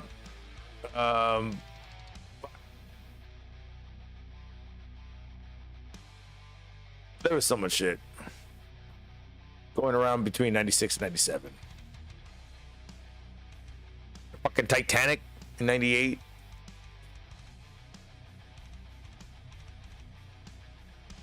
No family wants to see this, but I mean, it would be okay if you had that white family. They'd be like, let's go see these two urban people work at a establishment that we like to go to. Good Burger. Order tomatoes on this Good Burger. Consider yourself tomato. Rated PG. Starts Friday, July. Okay, so SummerSlam was about to happen. Or it just happened. 25th everywhere. 5, 4, 3, 2. And now it's time for an exclusive on the set of Nickelodeon's newest movie. I actually want to go find where this is at. Is it in Reseda? I want to find the Good Burger. Good Burger, with Nick's biggest stars, Kenan and Kel. I do a lot of stunts in the movie. I do a lot of my rollerblading stunts. Oh, well. Oh. I got a big dance. Oh, Lord. Notice how it's a white kid, too. See, and I don't think that would be a stunt, but you know, I could have tripped over my left foot or something. You done good, boy. Proud of you. Oh, thanks, Papa. Oh, it's great. You've driven it too, right? I have not driven. Apparently, it's hard to drive that because there's a fucking big bun in the way. I've driven it. It's wonderful. But the only bad part about it, you can't see anything. Because you got a big burger in front. But it's beautiful, though. I do remember this promo from back in 96. This is crazy.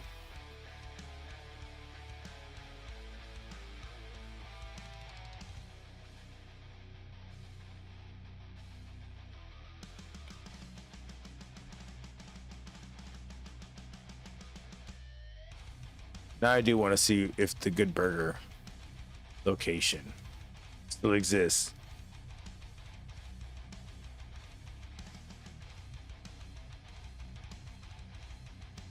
The fuck is this? Oh, I laughed. I did laugh at it. Like, but I get it. I get where they're coming from, but I don't think it's like a bad idea. Now hiring non-stupid people is written on a sign hanging outside of Santino's Pizzeria on the southwest side of Columbus. Some customers not bothered by it. I understand where they're coming from because, you know, you want someone that work here that's going to comprehend what's being ordered or serviced, but it can be offensive.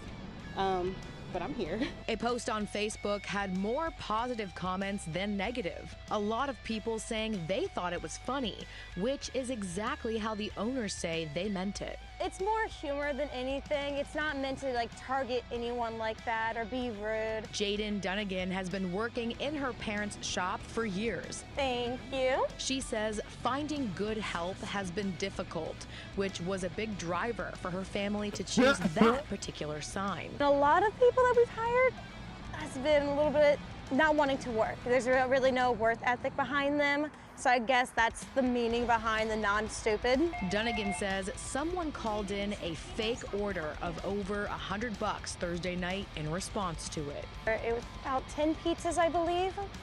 We made the order, he called back, and he actually ended up talking down to one of our employees, said that our pizza sucks and he's canceling the order. Someone admitted to placing the fake order in this Facebook post. We tried to reach out, but the account was deactivated. So what did the shop do with all that food? they gave it to the community. Since we don't really enjoy wasting food here, we always think that, you know, someone else in need is out there who can actually enjoy this food while it's still fresh and hot.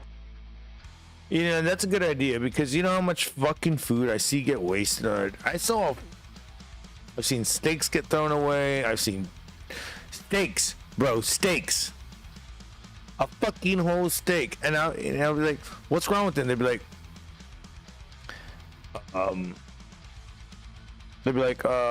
you know, it wasn't cooked right, or maybe it fell on the ground. And I'd be like, okay, if it fell on the ground, grab a fucking plate. Did you have a dog? Yeah, take it to your dog. A homeless person outside would not give a shit if it fell on the floor. I mean, it's a steak, like a ribeye, T-bone, shit like that. I've seen fucking burgers fucking get thrown away because they sat there too long. And I'm like, just throw that shit outside. There's somebody that wants it. So yeah, I do agree that we waste a lot of food down here. It can be given to somebody else.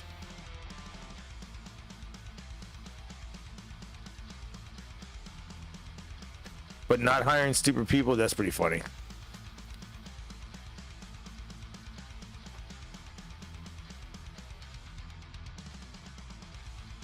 But going back to what I was looking for.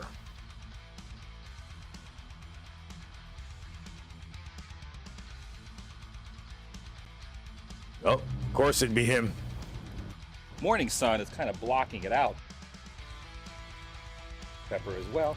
Was sitting right over there eating the burrito. Now I've consumed it because I have eaten at El Loco breakfast burritos. Shunk-a-gunk-a-gunk-gunk. The sun, morning sun, is kind of blocking it out. But this is the back end.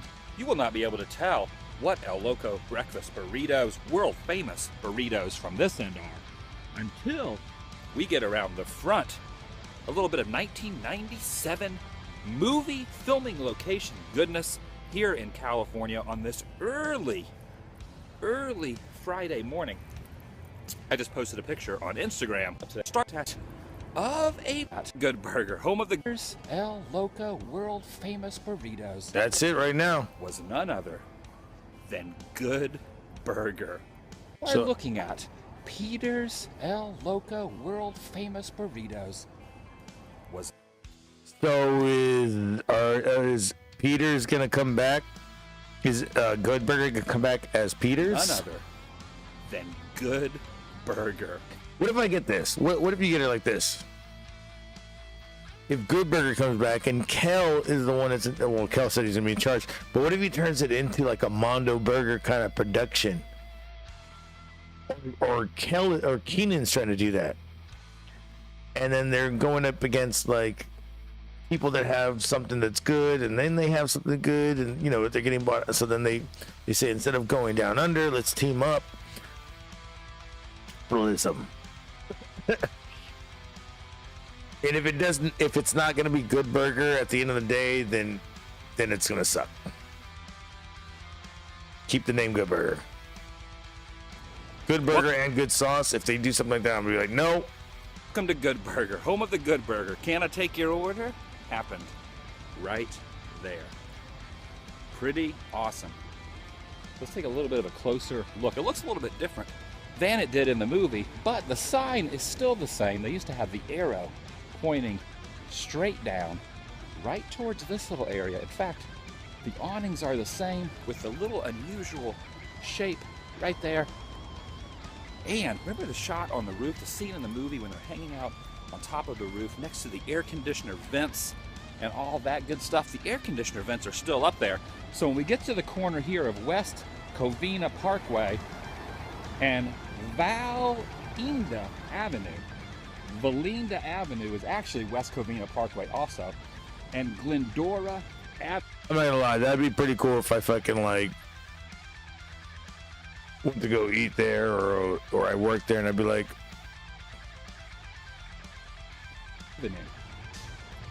This is the moment of unleashing. Pull up a screenshot or just Google the front of Good Burger, and you will realize This is the actual spot. Good Burger itself. For fans of 90s movies, pop culture in the 90s, Good Burger is one of the top-rated classics. Top-rated classics of the 90s and 96, 97. I think it came out in 96. I think it was 97 or maybe it was 97 that came out. 98 it came out on VHS. But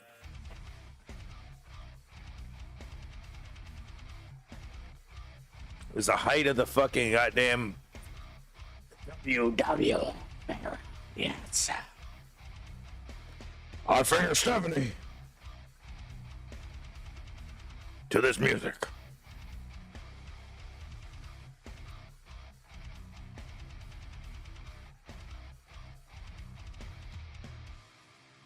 Burrito, I actually still have in my teeth and in my stomach.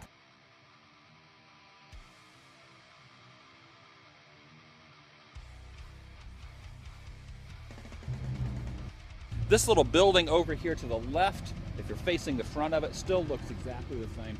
And more exciting than that, and more exciting than the breakfast burrito, I actually still have in my teeth and in my stomach. Actually but the foundation around the outside looks the same, the curb looks the same. This little building over here to my teeth, they're talking about right here. That's an evil. That's the evil version, the competitor of Good Mondo Burger right here. You can't see shit. In this parking lot. And right up there, they had the massive hamburger. Oh, there it is. Hopefully it's not blinding that you is out by Mondo the sun. Burger. But right here in this little shopping center, this was Mondo Burger, directly across the street from their competitor, Good Burger. They were going to put Good Burger out of business. This might look familiar to you if you're. I remember now. The movie. They had the big ass burger, and the burger fucking fell on Sinbad's car. Sinbad's car was right here. The big hamburger There you came down go. and crushed the car. So basically, right there where that vehicle is, a car was crushed. And the really awesome thing is, you can actually see this little awning right here. This awning was actually in the movie in 1997. This little overhang awning here. Oh, yeah. This West Covina Family Dentistry sign. This is actually in the movie, right there.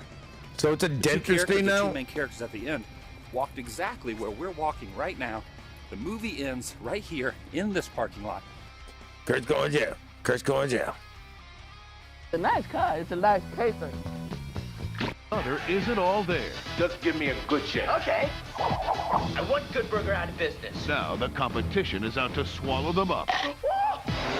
As they're putting their buns on the line. This is what I call fast food. In the battle of the There burger. is the burger. Good Burger. There's the awning and everything.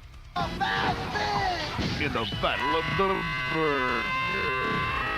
There it is, the awning with the fucking prop of the. He welded it on probably with the world.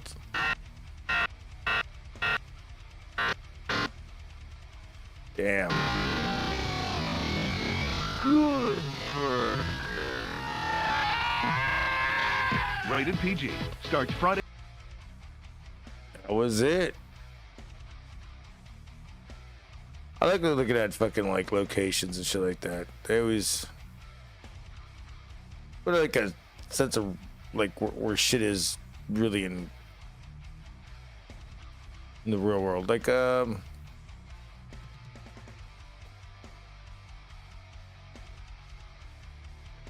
the Emporium, if you've ever seen that in real life.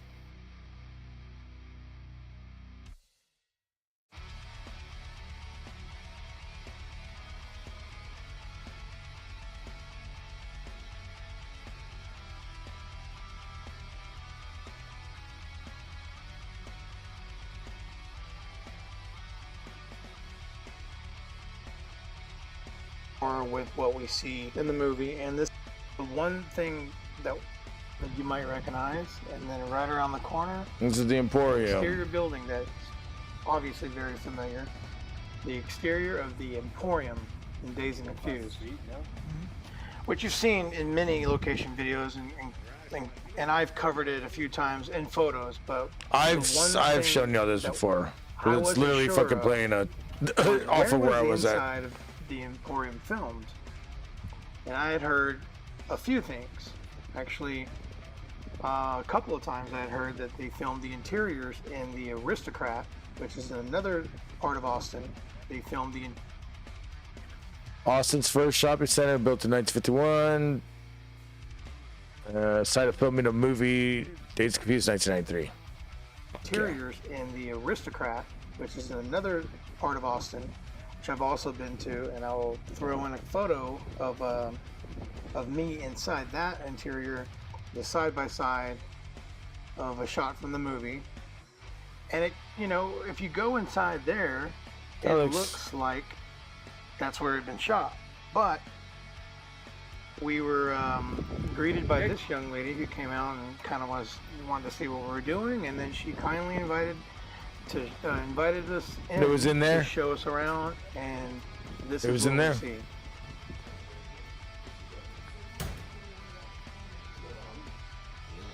Now, as you can see, when you just walked the in. clip from the film and comparing it to what we're seeing inside here, the Emporium logo. Anyways, yeah. When you go see fucking shit, and like, have you ever been by anything that you're like, oh, that, you know, they filmed that here? Luckily, I live in a part where, I mean, there's a lot of shit that's usually filmed down here. Talking about the West Side. About gunshots and everything. But yeah, so like that, there was this fucking old bar that they filmed Selena in. That bar was gonna go, and you pass by it all the time. It's just a rundown ass piece of shit looking bar, and they try to fucking fix it. But it was just a rundown ass piece of shit. Now they're gonna fucking make it a historical thing because a lot of fucking famous people have played at that bar, and I'm just like, damn. There's literally like fucking people on crack outside that bar. That's crazy. Whatever. I'm pretty sure there's crackheads everywhere around these parts.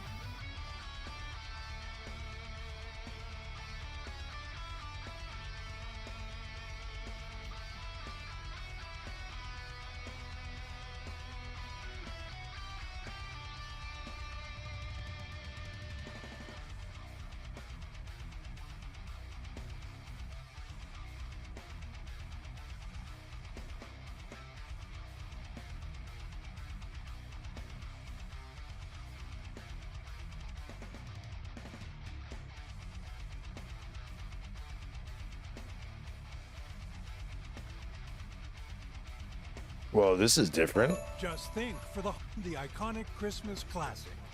This really is about Airbnb for one night only. And this place is still drawing a crowd. It really is. The Chicagoland home was made available on Airbnb for one night only and has been decked out to resemble the film set. There may be Uncle Nero's pizza. There may be some sledding. This really is about, to the best of our abilities, recreating that experience and that film. That's so they filmed that entire thing in that house. So many of us have watched. From the family photos to the dangling paint cans. You too could play a starring role in nabbing the bad guys. Oop. Kevin's elaborate battle plan sits on the dining room table, where you'll be more than welcome to dig into a... All right, I'm down. Well, I mean, who's down to fucking go with me? I mean, let's do all the gags. Let's fucking, somebody get hit by a paint can. I'll step out on a nail, fall back. Somebody's gonna have to, I mean, somebody, like, we all take turns doing the torture house that Kevin built. The McKillister house. Kevin McKillister. bowl of mac and cheese. Of course, and he never fucking got to eat it.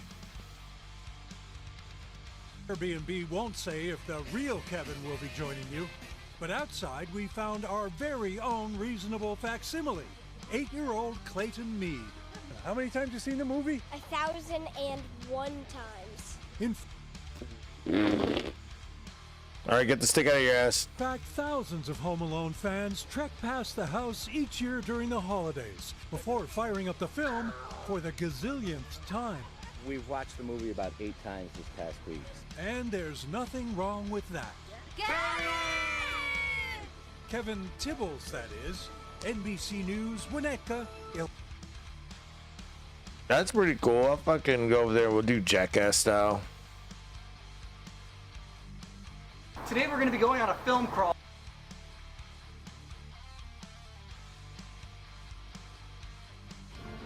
Cars are still here. They didn't go to the airport. Callus, we're going to hit. Hello. Fuck yeah, that fucking clip.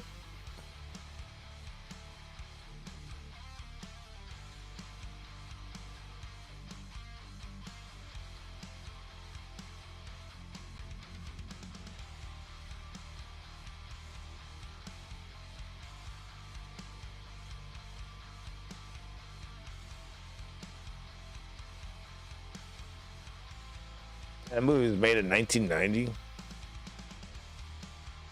Crazy because you don't see any like technology in there. Even when you would like look at the behind the scenes, I believe his sister, who's playing his sister, says in the behind the scenes that the director, fucking Hughes, was making it timeless because he didn't want any of that other shit. The only technology you see is the fucking talk boy, but that's in the second one. I mean, the other ones was like a VHS tape, and I guess that's where he gets a little bit old.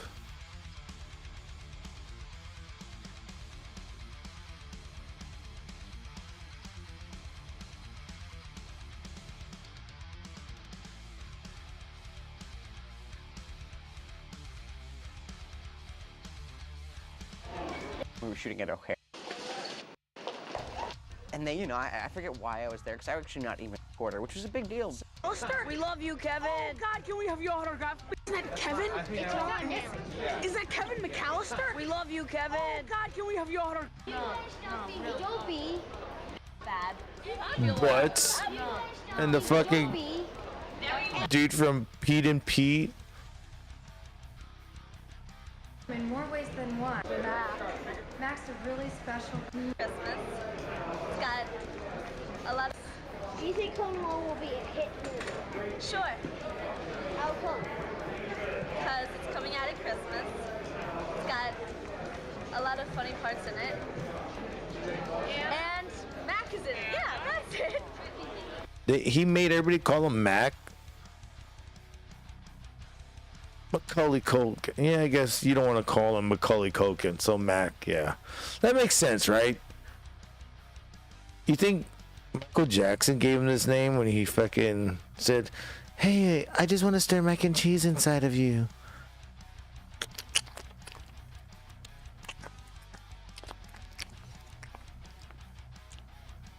Does that feel good, Mac? I'm your cheese to your Mac. You're my Mac to my cheese. No, don't tell anybody. It's okay. This is our secret.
Mac, I just want to stir mac and cheese in you.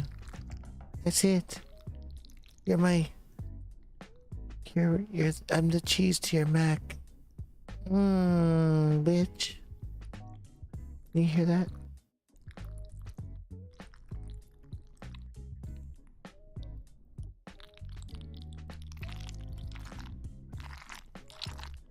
Yeah, we get really down and dirty. Yeah, we're home alone. Yay! We're home alone. Yes, Mac. Macaulay Culkin, your Kevin McAllister.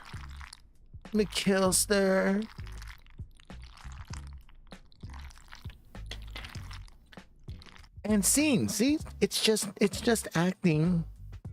It's all right, because we're acting. We never really did it. So when they tell you, did we do it? No, it was acting.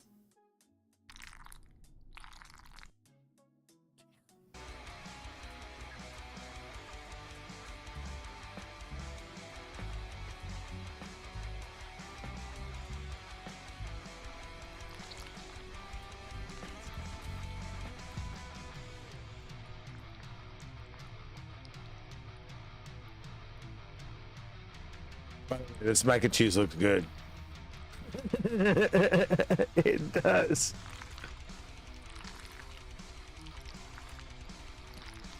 Sounds creamy, watery.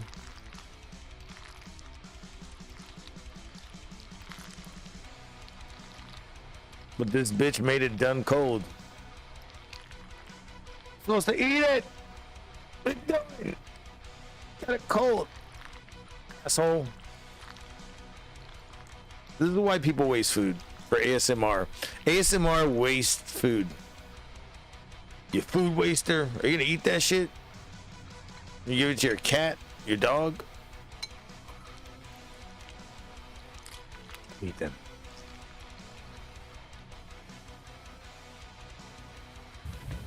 Good Burger, the movie. Yeah. A grade A comedy for the... So when Good Burger comes out, hope it's in 3D. They'll have those like 3D fucking things. The burgers coming at you. Ed.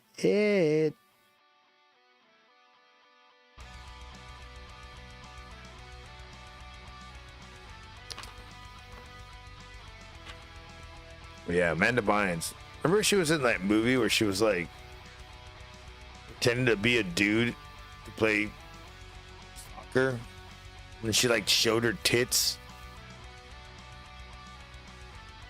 I am the man. That was it called, right? I am the man.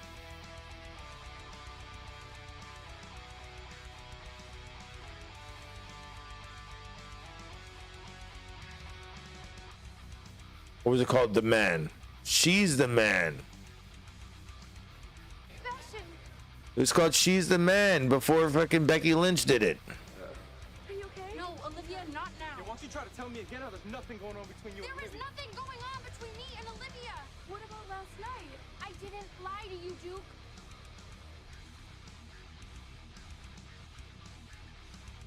The fuck was that? I did, but not about this. Here's the truth. I love you. I beg your pardon? What? Mommy blocked, so I can... Soccer game had more than you. And that's who you...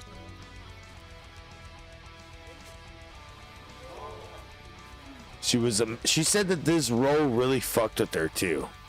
She said that this is the movie that fucking traumatized her and not knowing what to do. Being sexually attracted to a dude or a chick. That's crazy. But my brother came home early, and that's who you saw kissing Olivia, and that's who played the first half. Just because you wear a wig doesn't prove you're a girl. Okay, then. Merciful Jesus. Is it just me, or does this soccer game have more nudity than most? All right, so everybody understand? And she just flashed her tits on to everybody. And then he goes, just because you have implants as titties doesn't mean you're a girl. And then she fucking flashes her vagina. Just because you had surgery doesn't mean you're not a girl. I'm gonna have some jizz inside of you.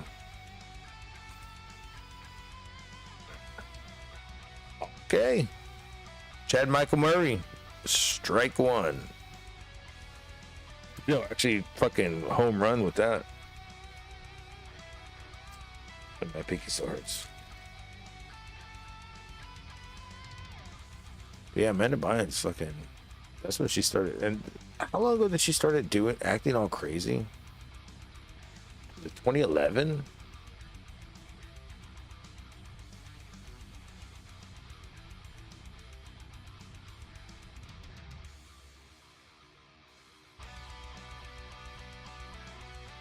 But she's in 5150, 72-hour psychiatric hold. So she's going to be there. She's probably going to be there longer than 72 hours.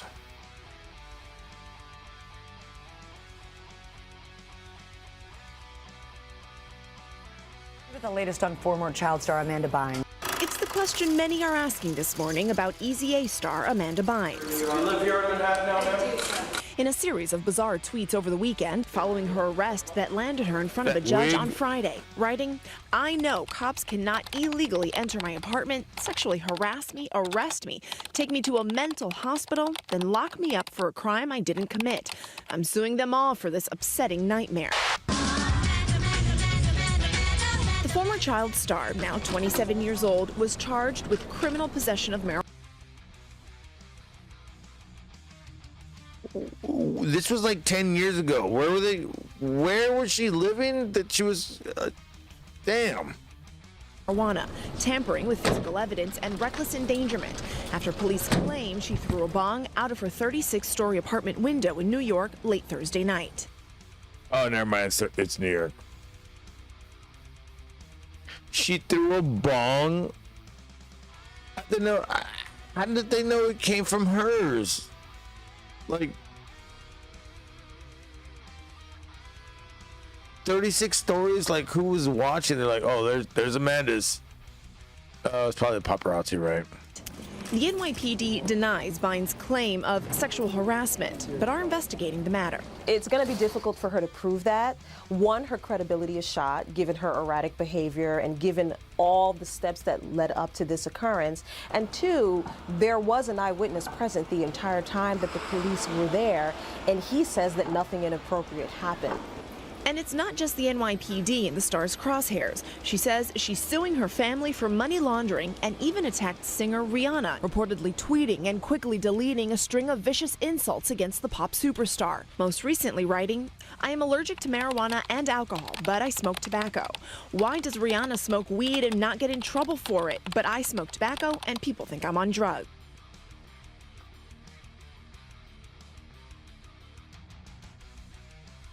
Oh, so the bong she was using was smoking tobacco, and then the weed she had was probably just there.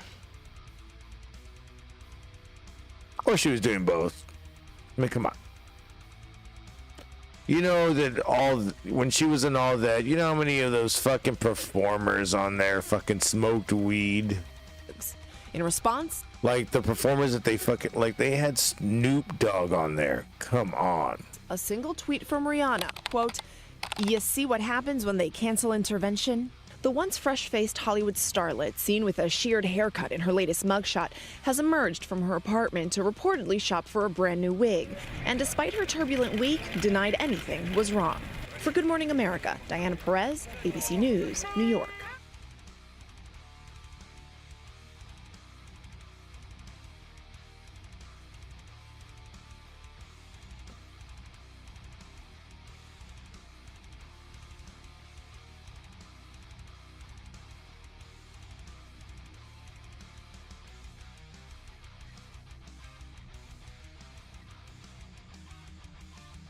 Where's that?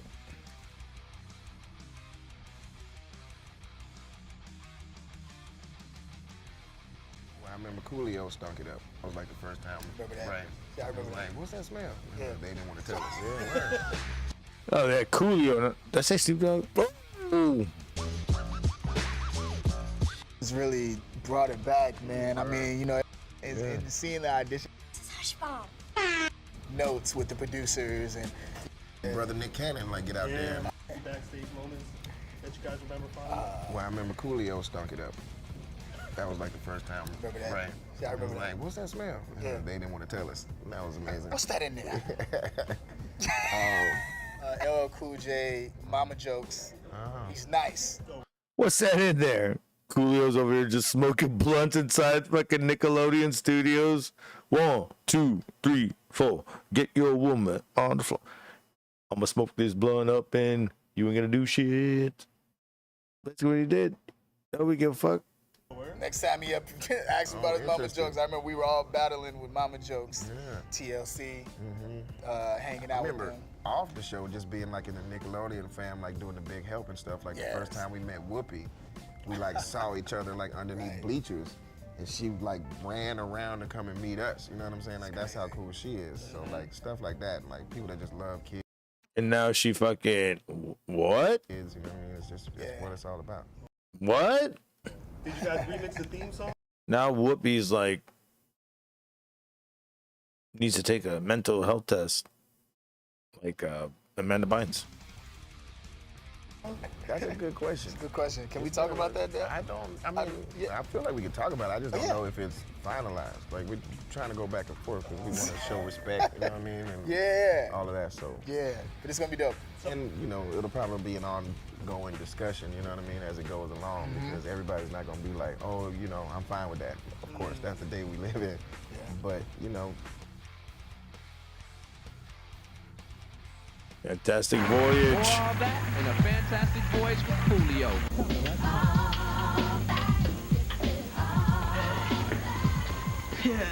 Hey.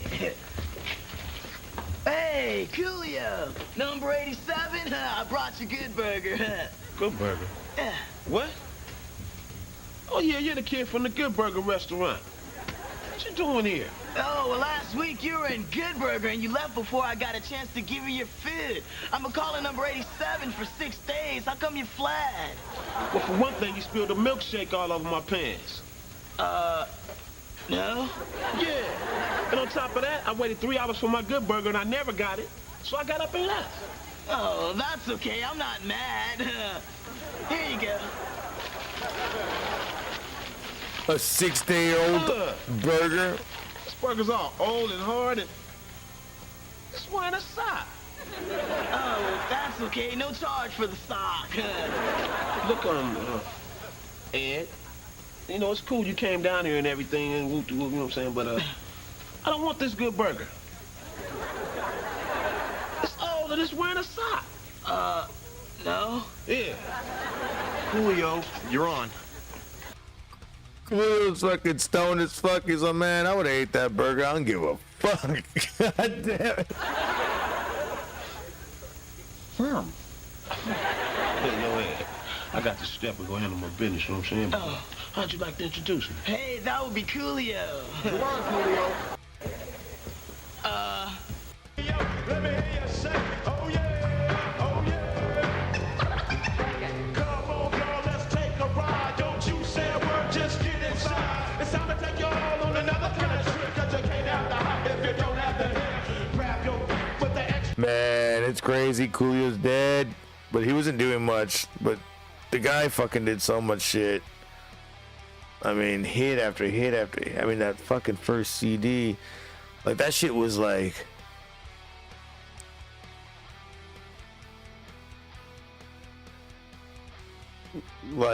okay, so the guy started off as a background, like fucking hype man for a group. I can't even remember the name of the group. And when that fucking shit was done, like I think like a year or two later, he fucking came out just out of the fucking gate like that. A lot of it had to do with LV too, and that Gangster's Paradise. I mean, that shit was every fucking where. But then you had Fantastic Voyage. You had fucking 1, 2, 3, 4. Then you had I mean, that entire fucking CD. That was like,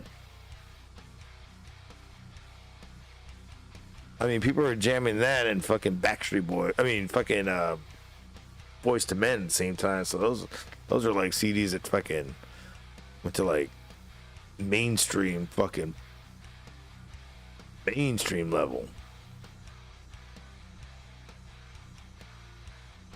Like, even though we know Cypress Hill was still not as big as they were. Shit, to tell you the truth, I never even heard Cypress Hill on their damn radio. I heard it through just CDs in the underground.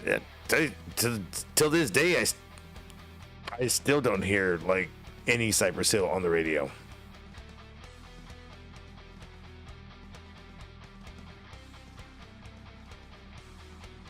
The clip in, close your eyes and hit the switch. We're going to a place where everybody kick it.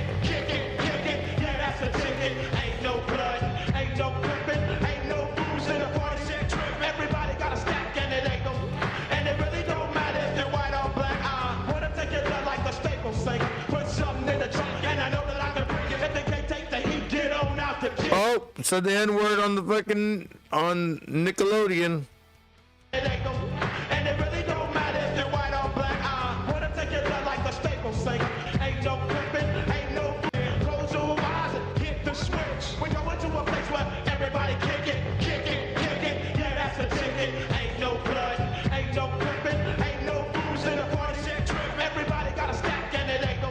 And it really don't matter if you're white or black. I wanna take your blood like the Staples thing. Put something in the trunk and I know that I can bring it. If they can't take the heat, get on out the kitchen. We on a mission, so come on. Fantastic Voyage. Oh yeah. Come on. Somebody say slide. Dude, seriously. Take it back.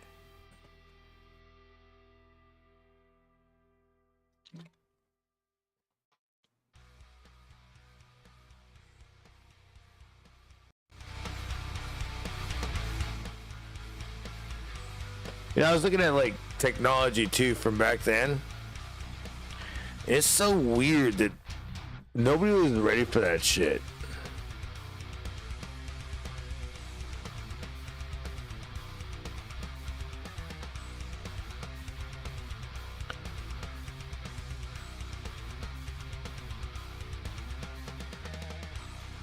Like, I was looking at this shit. Brand new. How about some brand new technology? This is actually a Palm PDA as well. So it's not just a watch, but it's a PDA. It's called the Ojo from Motorola. Now, he's with us live right now. All this is powered by is a broadband connection like DSL or a cable broadband connection. It's taken 25 years to get this right. I love this thing. This is from Sony. I wish I had one of these in my house right now. We're on the internet wirelessly, tied to our computer wirelessly. That's cool enough, but watch this. Go in here, and I'm tied to my satellite receiver watching TV wirelessly. And it's also got a detachable cordless handset. Right. It's like, damn, that technology was out then, and now it's just like, we don't even fucking use it. It helps if someone else has one as well. You've got to have someone else with the same product. Right. Yeah, that's very important. Includes a little stylus here tucked into the watch band. If there's a theme to this story, we're going to be talking. Getting its e-assistant Sandy to listen. It's still a work in progress after all. Check the headlines. This is funny. I remember Check this. my headlines. Please? This is live television on your cell phone. Again, like you mentioned, the frame rate, the rate of video is a little. I remember I had a flip phone and I was watching TV and, you know, 3 channels that you would have to like find. It worked. Kind of. was very shitty quality, but I remember watching TV and like early YouTube clips. And then I remember a buddy of mine was like, I fucking love Netflix. And I was just like, yeah, I can't wait till they put it on phones. And I think like 2.5 years later, they did that. But I because all you had was the app for Netflix on how to like queue the next, like put movies into your queue. It was weird. And then that, and you can like order the DVD. That's it. Couldn't watch anything on your phone.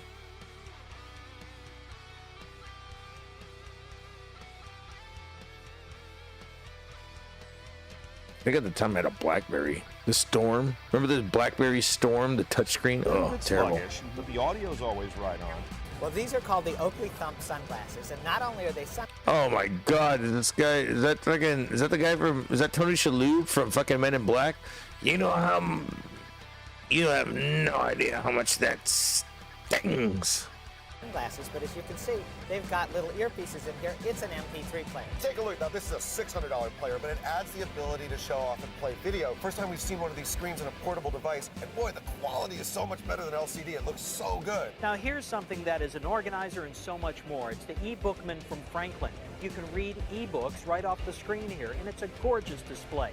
What these are wireless internet cameras. The picture on that phone right now is live from my home in Northern California, watching my cats in the living room. Watching my cat shit and fuck everywhere.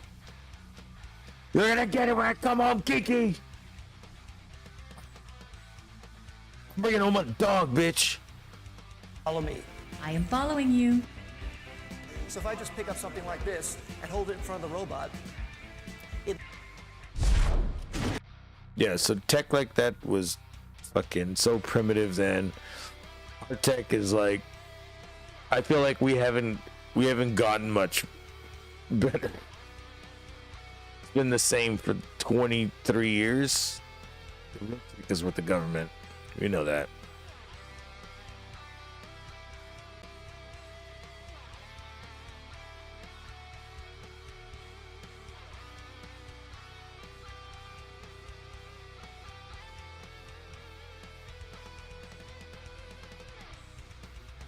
Like somebody was cooking some breakfast. Fuck yeah. I can go for some breakfast right now. What the fuck was that? Oh my God, the autoplay is going on. I was like, what the fuck? Fucking autoplay. Turn that shit off.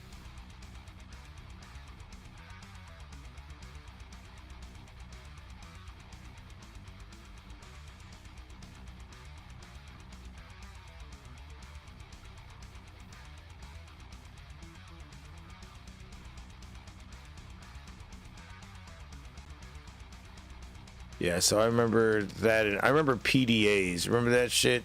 PDAs were. Oh, there was a commercial for it? People say I'm all looks, no brains. Police? Changez mon discours au musée, s'il vous plaît. But for really smart, check out this Palm handheld from CompUSA. It manages your calendar, gets email. Oh, here's one. The Fed needs me to lecture on our monetary system. Again? CompUSA, where America buys technology. Buy select Palm handhelds at CompUSA. The thing that sucked about these Palm handhelds back then is they were like $900. I had a fucking video game system called thegame.com. Basically the same shit. It was like $100 or $200. I don't even know where the fuck that is anymore. I think I left it somewhere. Fuck. But moving on, I fucking remember wanting, like, PDAs were pretty big after a while.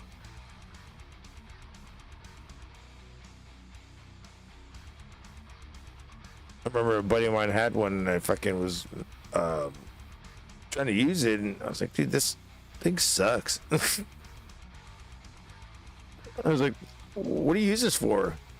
He fucking puts on Doom. And he's over here trying to play it. I'm like, oh, with these, yeah, it's not gonna work, bro.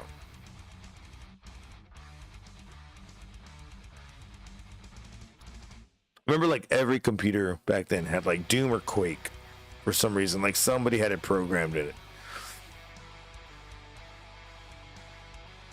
I remember buying a used computer in, or you know, I got a few used computers when I was a kid, and I remember this one going happening.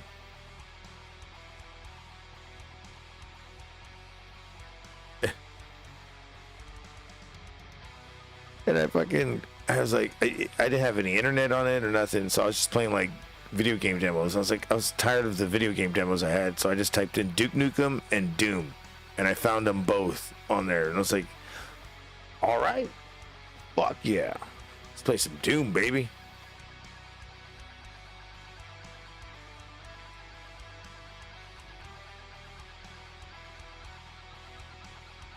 Doom was badass.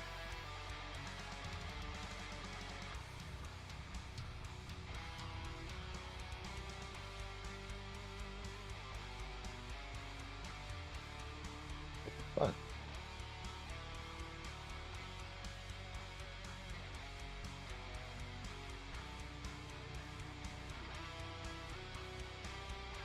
In between, I mean, the world doesn't stop. They entertain us, keep us on track, help us.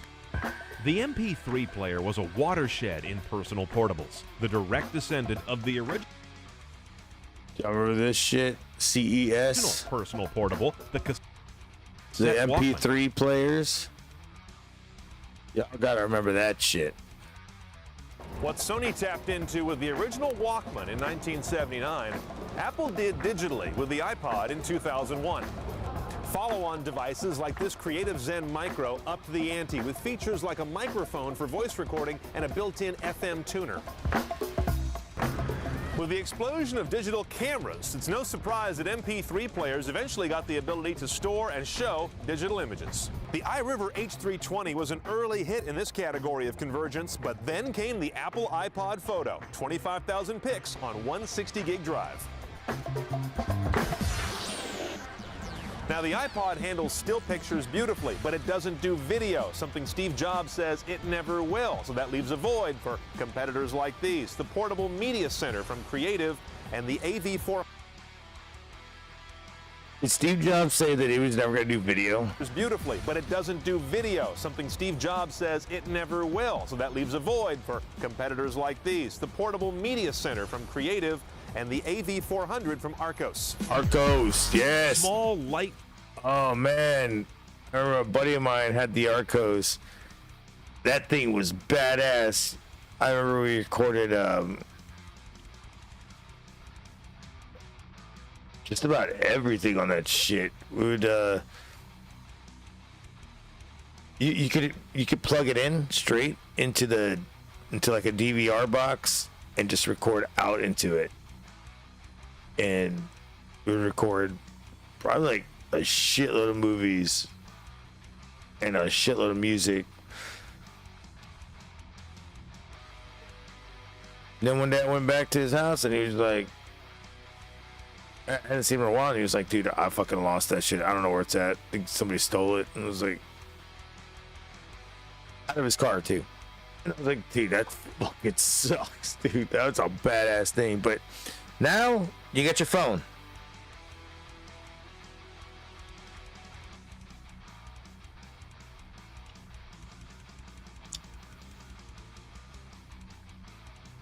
Flash-based players like those from Jet Audio or Gens of Sweden. Luxury.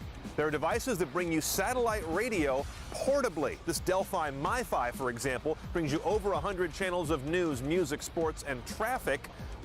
All this shit is just like different devices. They're the same thing. Luxury. There are devices that bring you satellite radio portably. This Delphi MiFi, for example, brings you over 100 channels of news, music, sports, and traffic, all in one small device, considered to be groundbreaking. Groundbreaking? The only thing groundbreaking about that was my your bank.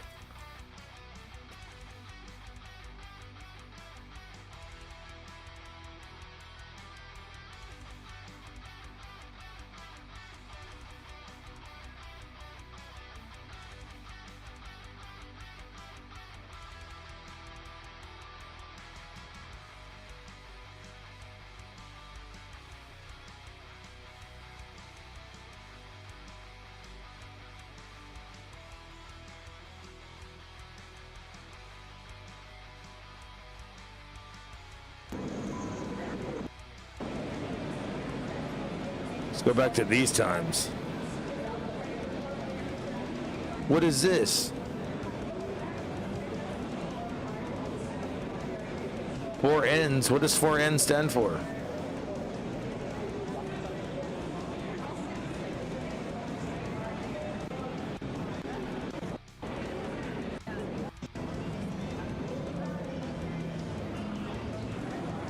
So imagine being the first person to fucking play Mario. You're like, I have no idea what I'm doing with Mario. He's like, here we go. We're gonna go sing the princess somehow. Let's go. We can sound more like Jeremy. Run, Jeremy. Yeah.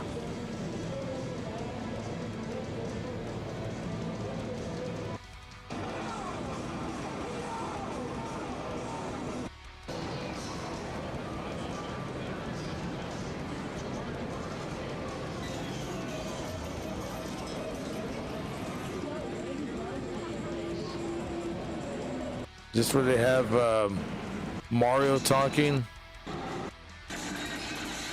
In the beaches of fun, you gotta be cuckoo crazy. You want fun? Mario show you fun.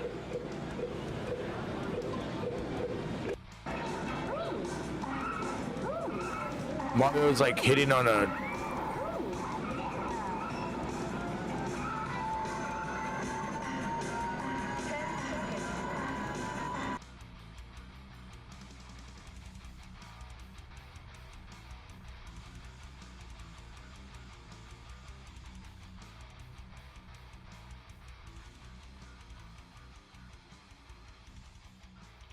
Is it 96?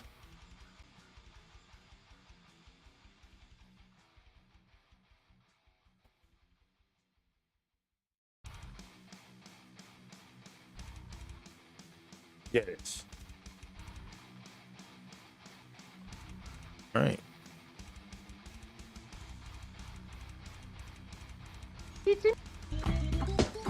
Damn it. About that.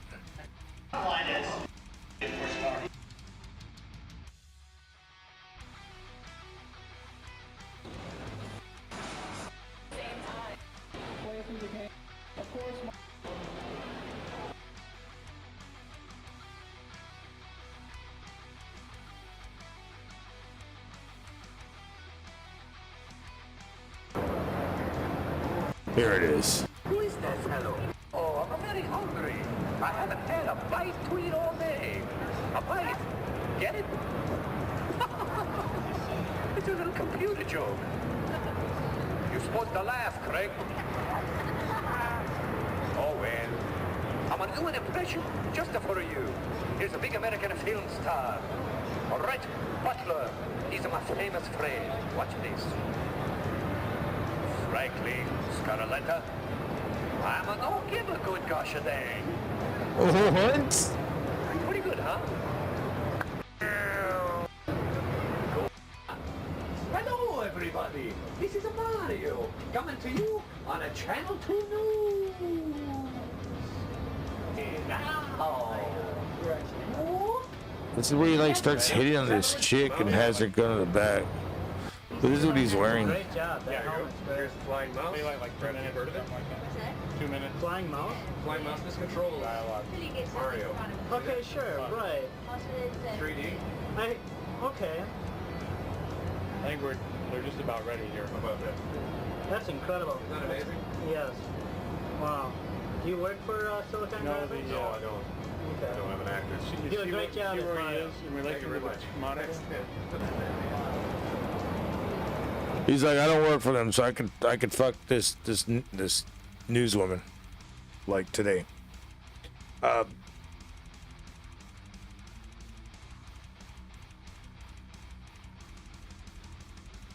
Shit.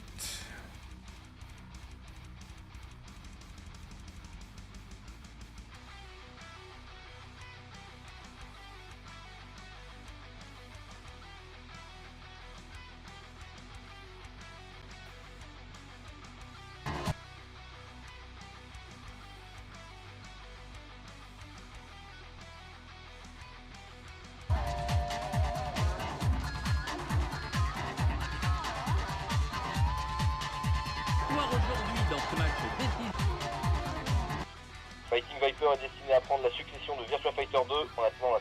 Fighting Vipers? I don't remember that, but I gotta check that out.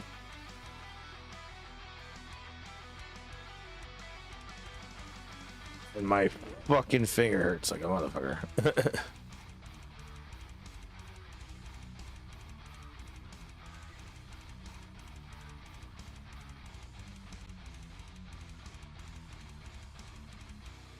Game is going to be this holiday season. Okay, if you don't know who that one is or that one is, how about that one? Do you know who that one is? Super Mario. They just asked the fucking kid, do you know who Bush or Clinton is? Nope. I know who Mario is. That's funny. They're like, oh yeah, it's the guy that's fucking we're giving guns to Afghanistan with, right? Yeah. Oh, that other guy, he killed his... He got a friend of his. Won't be the last. Good old Norm Macdonald.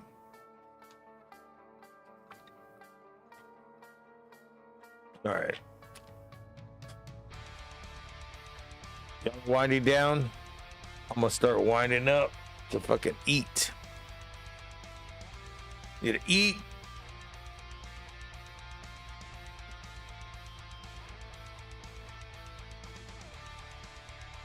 Fucking maybe take a leave or something. This shit hurts. Try to tough it out one more day. If not, I'm going tomorrow. Today. Yeah, it's gonna suck. It's gonna be better.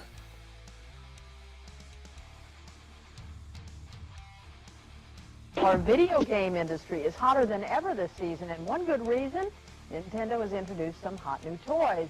But have things gone a bit too far? This evening, Ken Shockney wraps up a special report on Video Mania. Does this really have to cost this much? Where should the anger be directed? Not at the parents, but at the manufacturer. So it has come to this. Therapy sessions for families whom you could call Nintendependent. First of all, the peer pressure starts. I feel maybe exploited. Psychologists' offices might get more crowded this holiday season. Just in time for Christmas, the Japanese toy maker Nintendo has come out with a new set of electronic video games. Now this ties in with the whole kidult thing. There's a whole new category out there that people are buying up toys that are millennials, Gen X, Gen Z, even before that. I mean, oh, they're not saying even before that. They're drawing the line there. And I was like, dude, even before that, where do you think I started collecting them? Because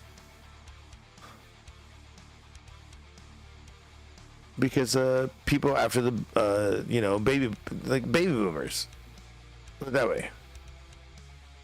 Like, they're the ones who were collecting shit. I got it from them.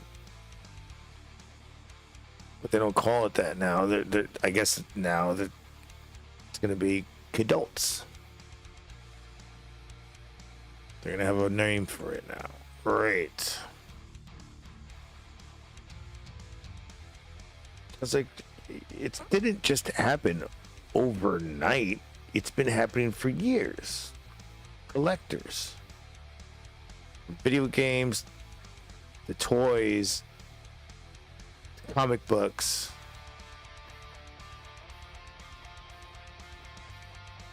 cards, like playing cards or baseball, sports cards.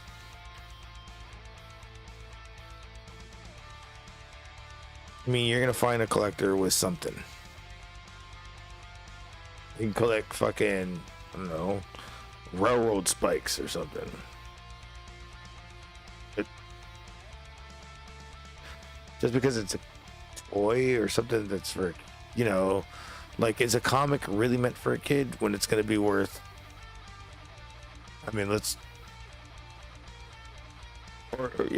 put the Mario video game. Is that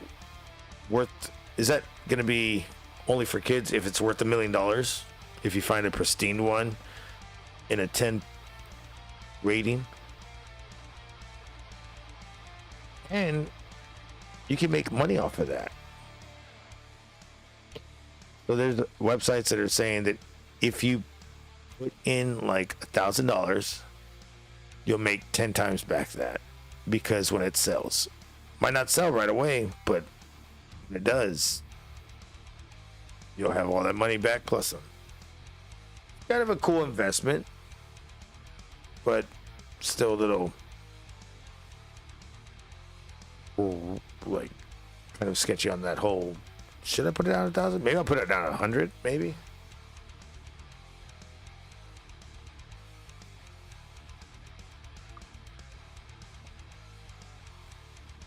Man, this song fucking is badass.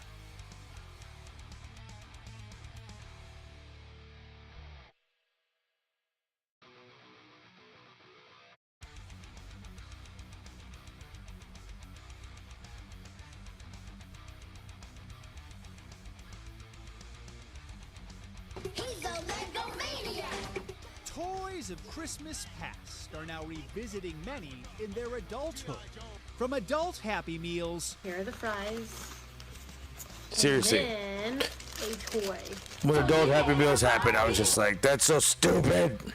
To Barbie, who's starring in a new movie coming out next summer. Barbie is a movie? Nostalgia is a driving force for a growing consumer group called the kidults. CNBC reports that data from market research company NPD Group show adults who are young at heart spend about $9 billion annually. Having adult money and being able to shop toys. Jenny New got into Legos about 6 years ago when the Disney fan laid eyes on a special Disney castle set. They're really good at catering to adults. I think basically they're aiming for the nostalgic thing.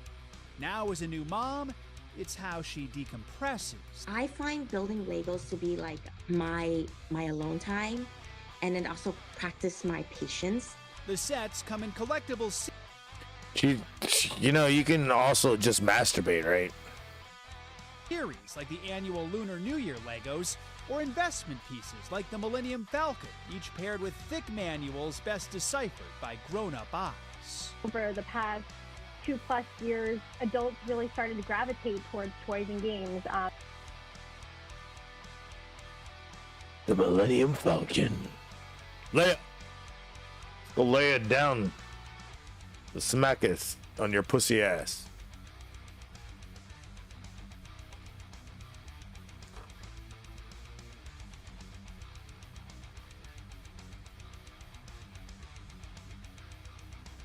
Well, I guess Princess Organa doesn't want me to lay down.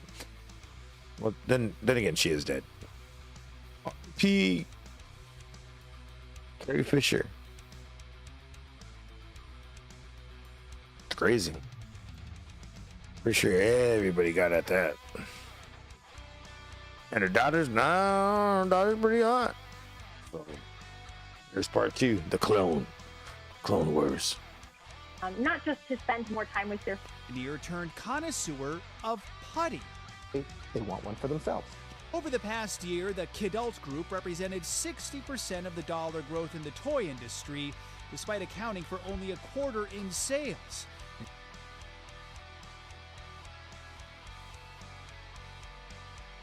So what's the big deal?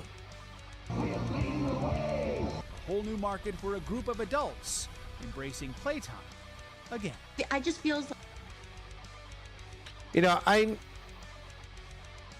know people that collect a lot of, and I only have the stuff that I've collected throughout the years. Never really gone out and bought more stuff. But I can see how they're saying about this.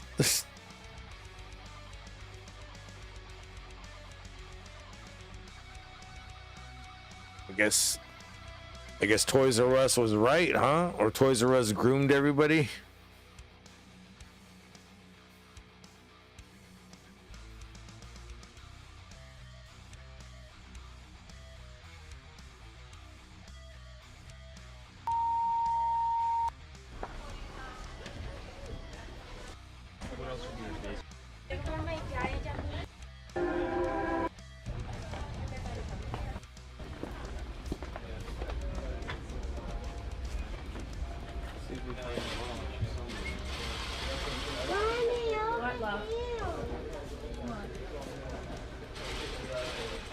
How Toys R Us used to look back then.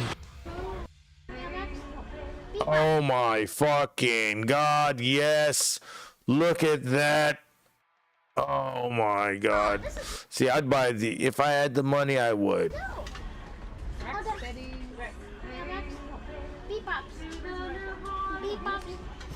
That old fucking section, that's how fucking popular Teenage Mutant Ninja Turtles was. You got the accessories of the sexeries of the accessories. No wonder we can't get out of this nostalgia era. Look at all that shit. It's never gonna be the same like that.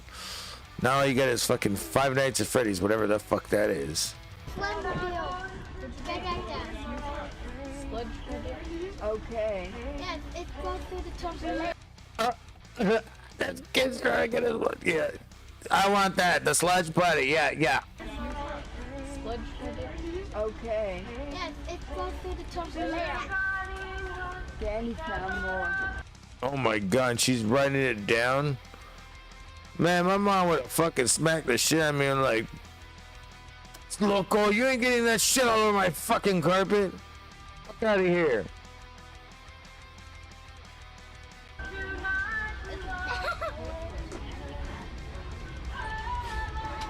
Found more? Yeah, there's another rock. Oh shit, here we go. My favorite aisle.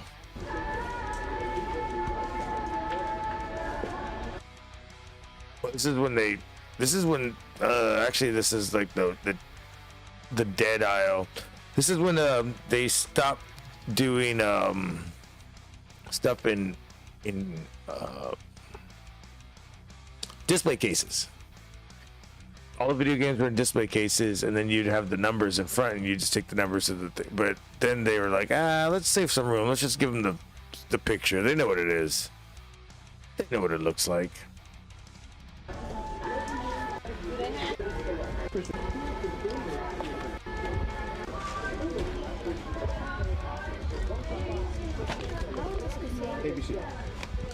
These Christmas shoppers. They just opened up a new. Oh my god! I wish I had that Game Boy.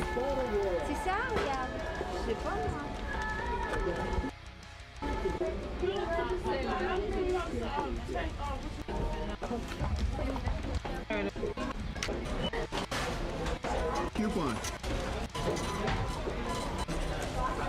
Bruh.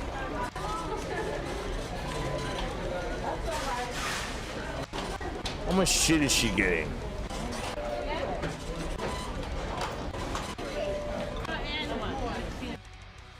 $51, $53. Bruh. I bet you gas was like 89 cents then.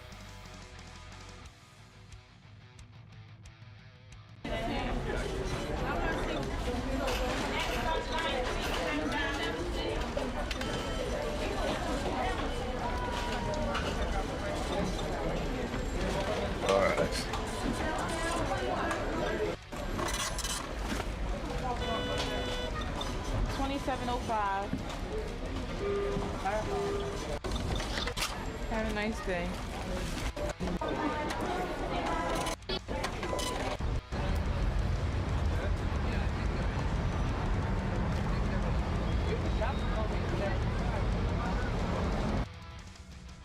Honestly, I don't even remember the last time I was at a Toys R Us. A KB toy store, any toy store.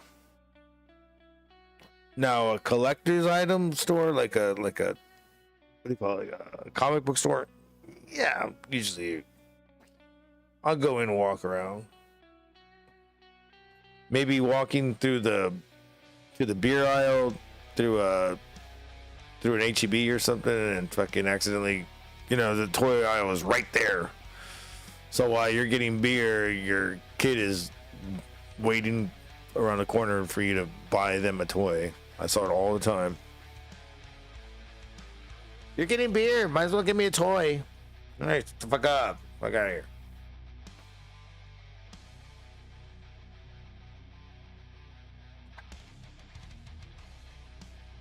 All right, guys. I'm gonna head on out. I got some fucking food waiting to fucking be eaten. It's a great night. Big G in the chat all night long. God dang it, my fucking finger hurts so bad. Half the reason why I'm gonna leave right now.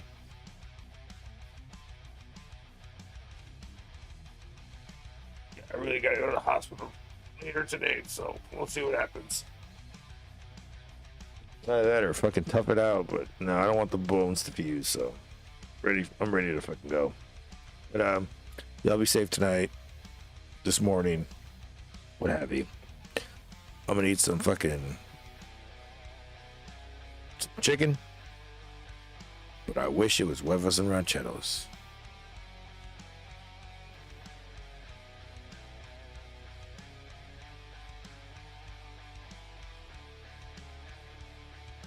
Huevos and rancheros. Huevos and rancheros. Huevos and rancheros. Huevos and rancheros, huh?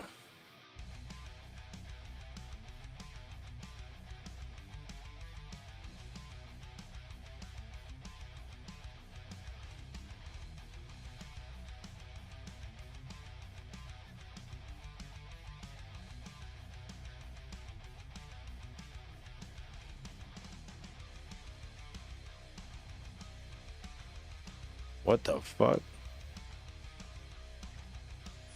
Buy Toys R Us kid. They got a million toys at Toys R Us that I can play with.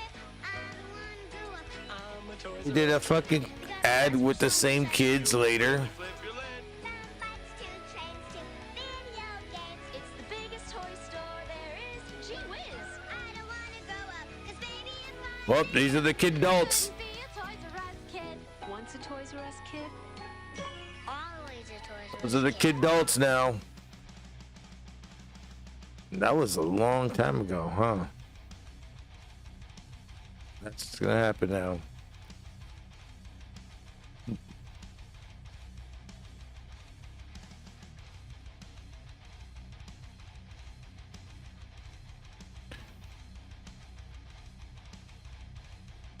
This is how it's always gonna be.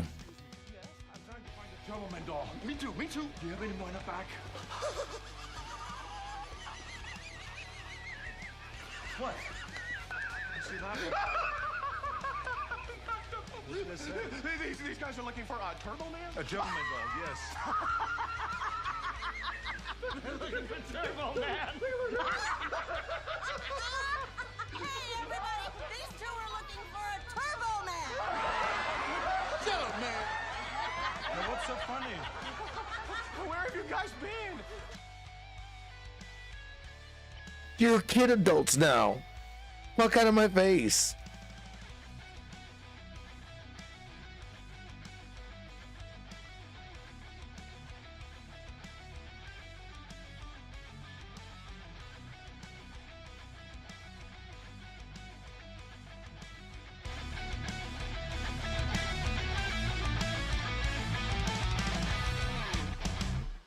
I gotta take a fucking massive piss.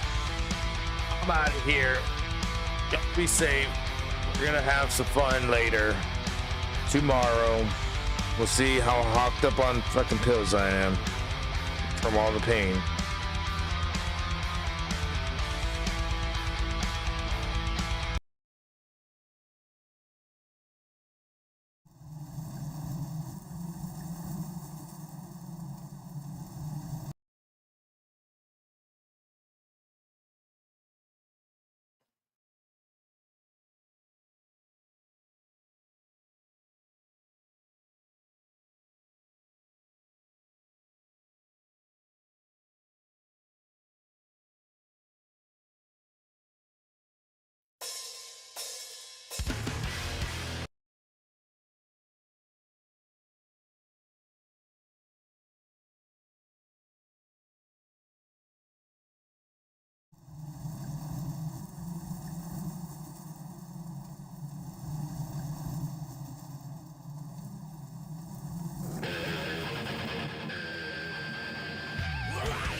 smoking that last bowl and heading on out.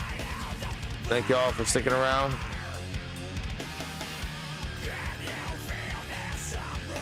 We'll hang out.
Peace.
Come see me back tomorrow.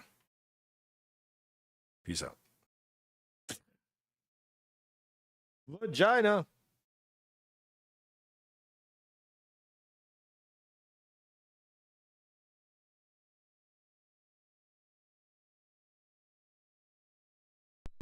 Happiness. Happiness. Vagina. Vagina. Hey, I just said... I heard you. The whole neighborhood can hear you cussing. It's not cussing, Hank, to say the name of a God-given body part. Well, it is if it's a part of the body that was meant to be concealed by an undergarment. Happiness.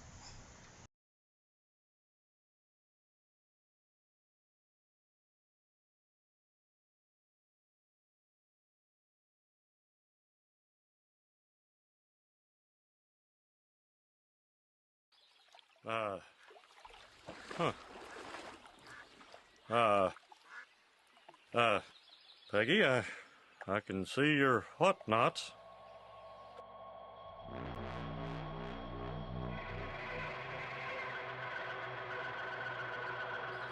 I can see your whatnots.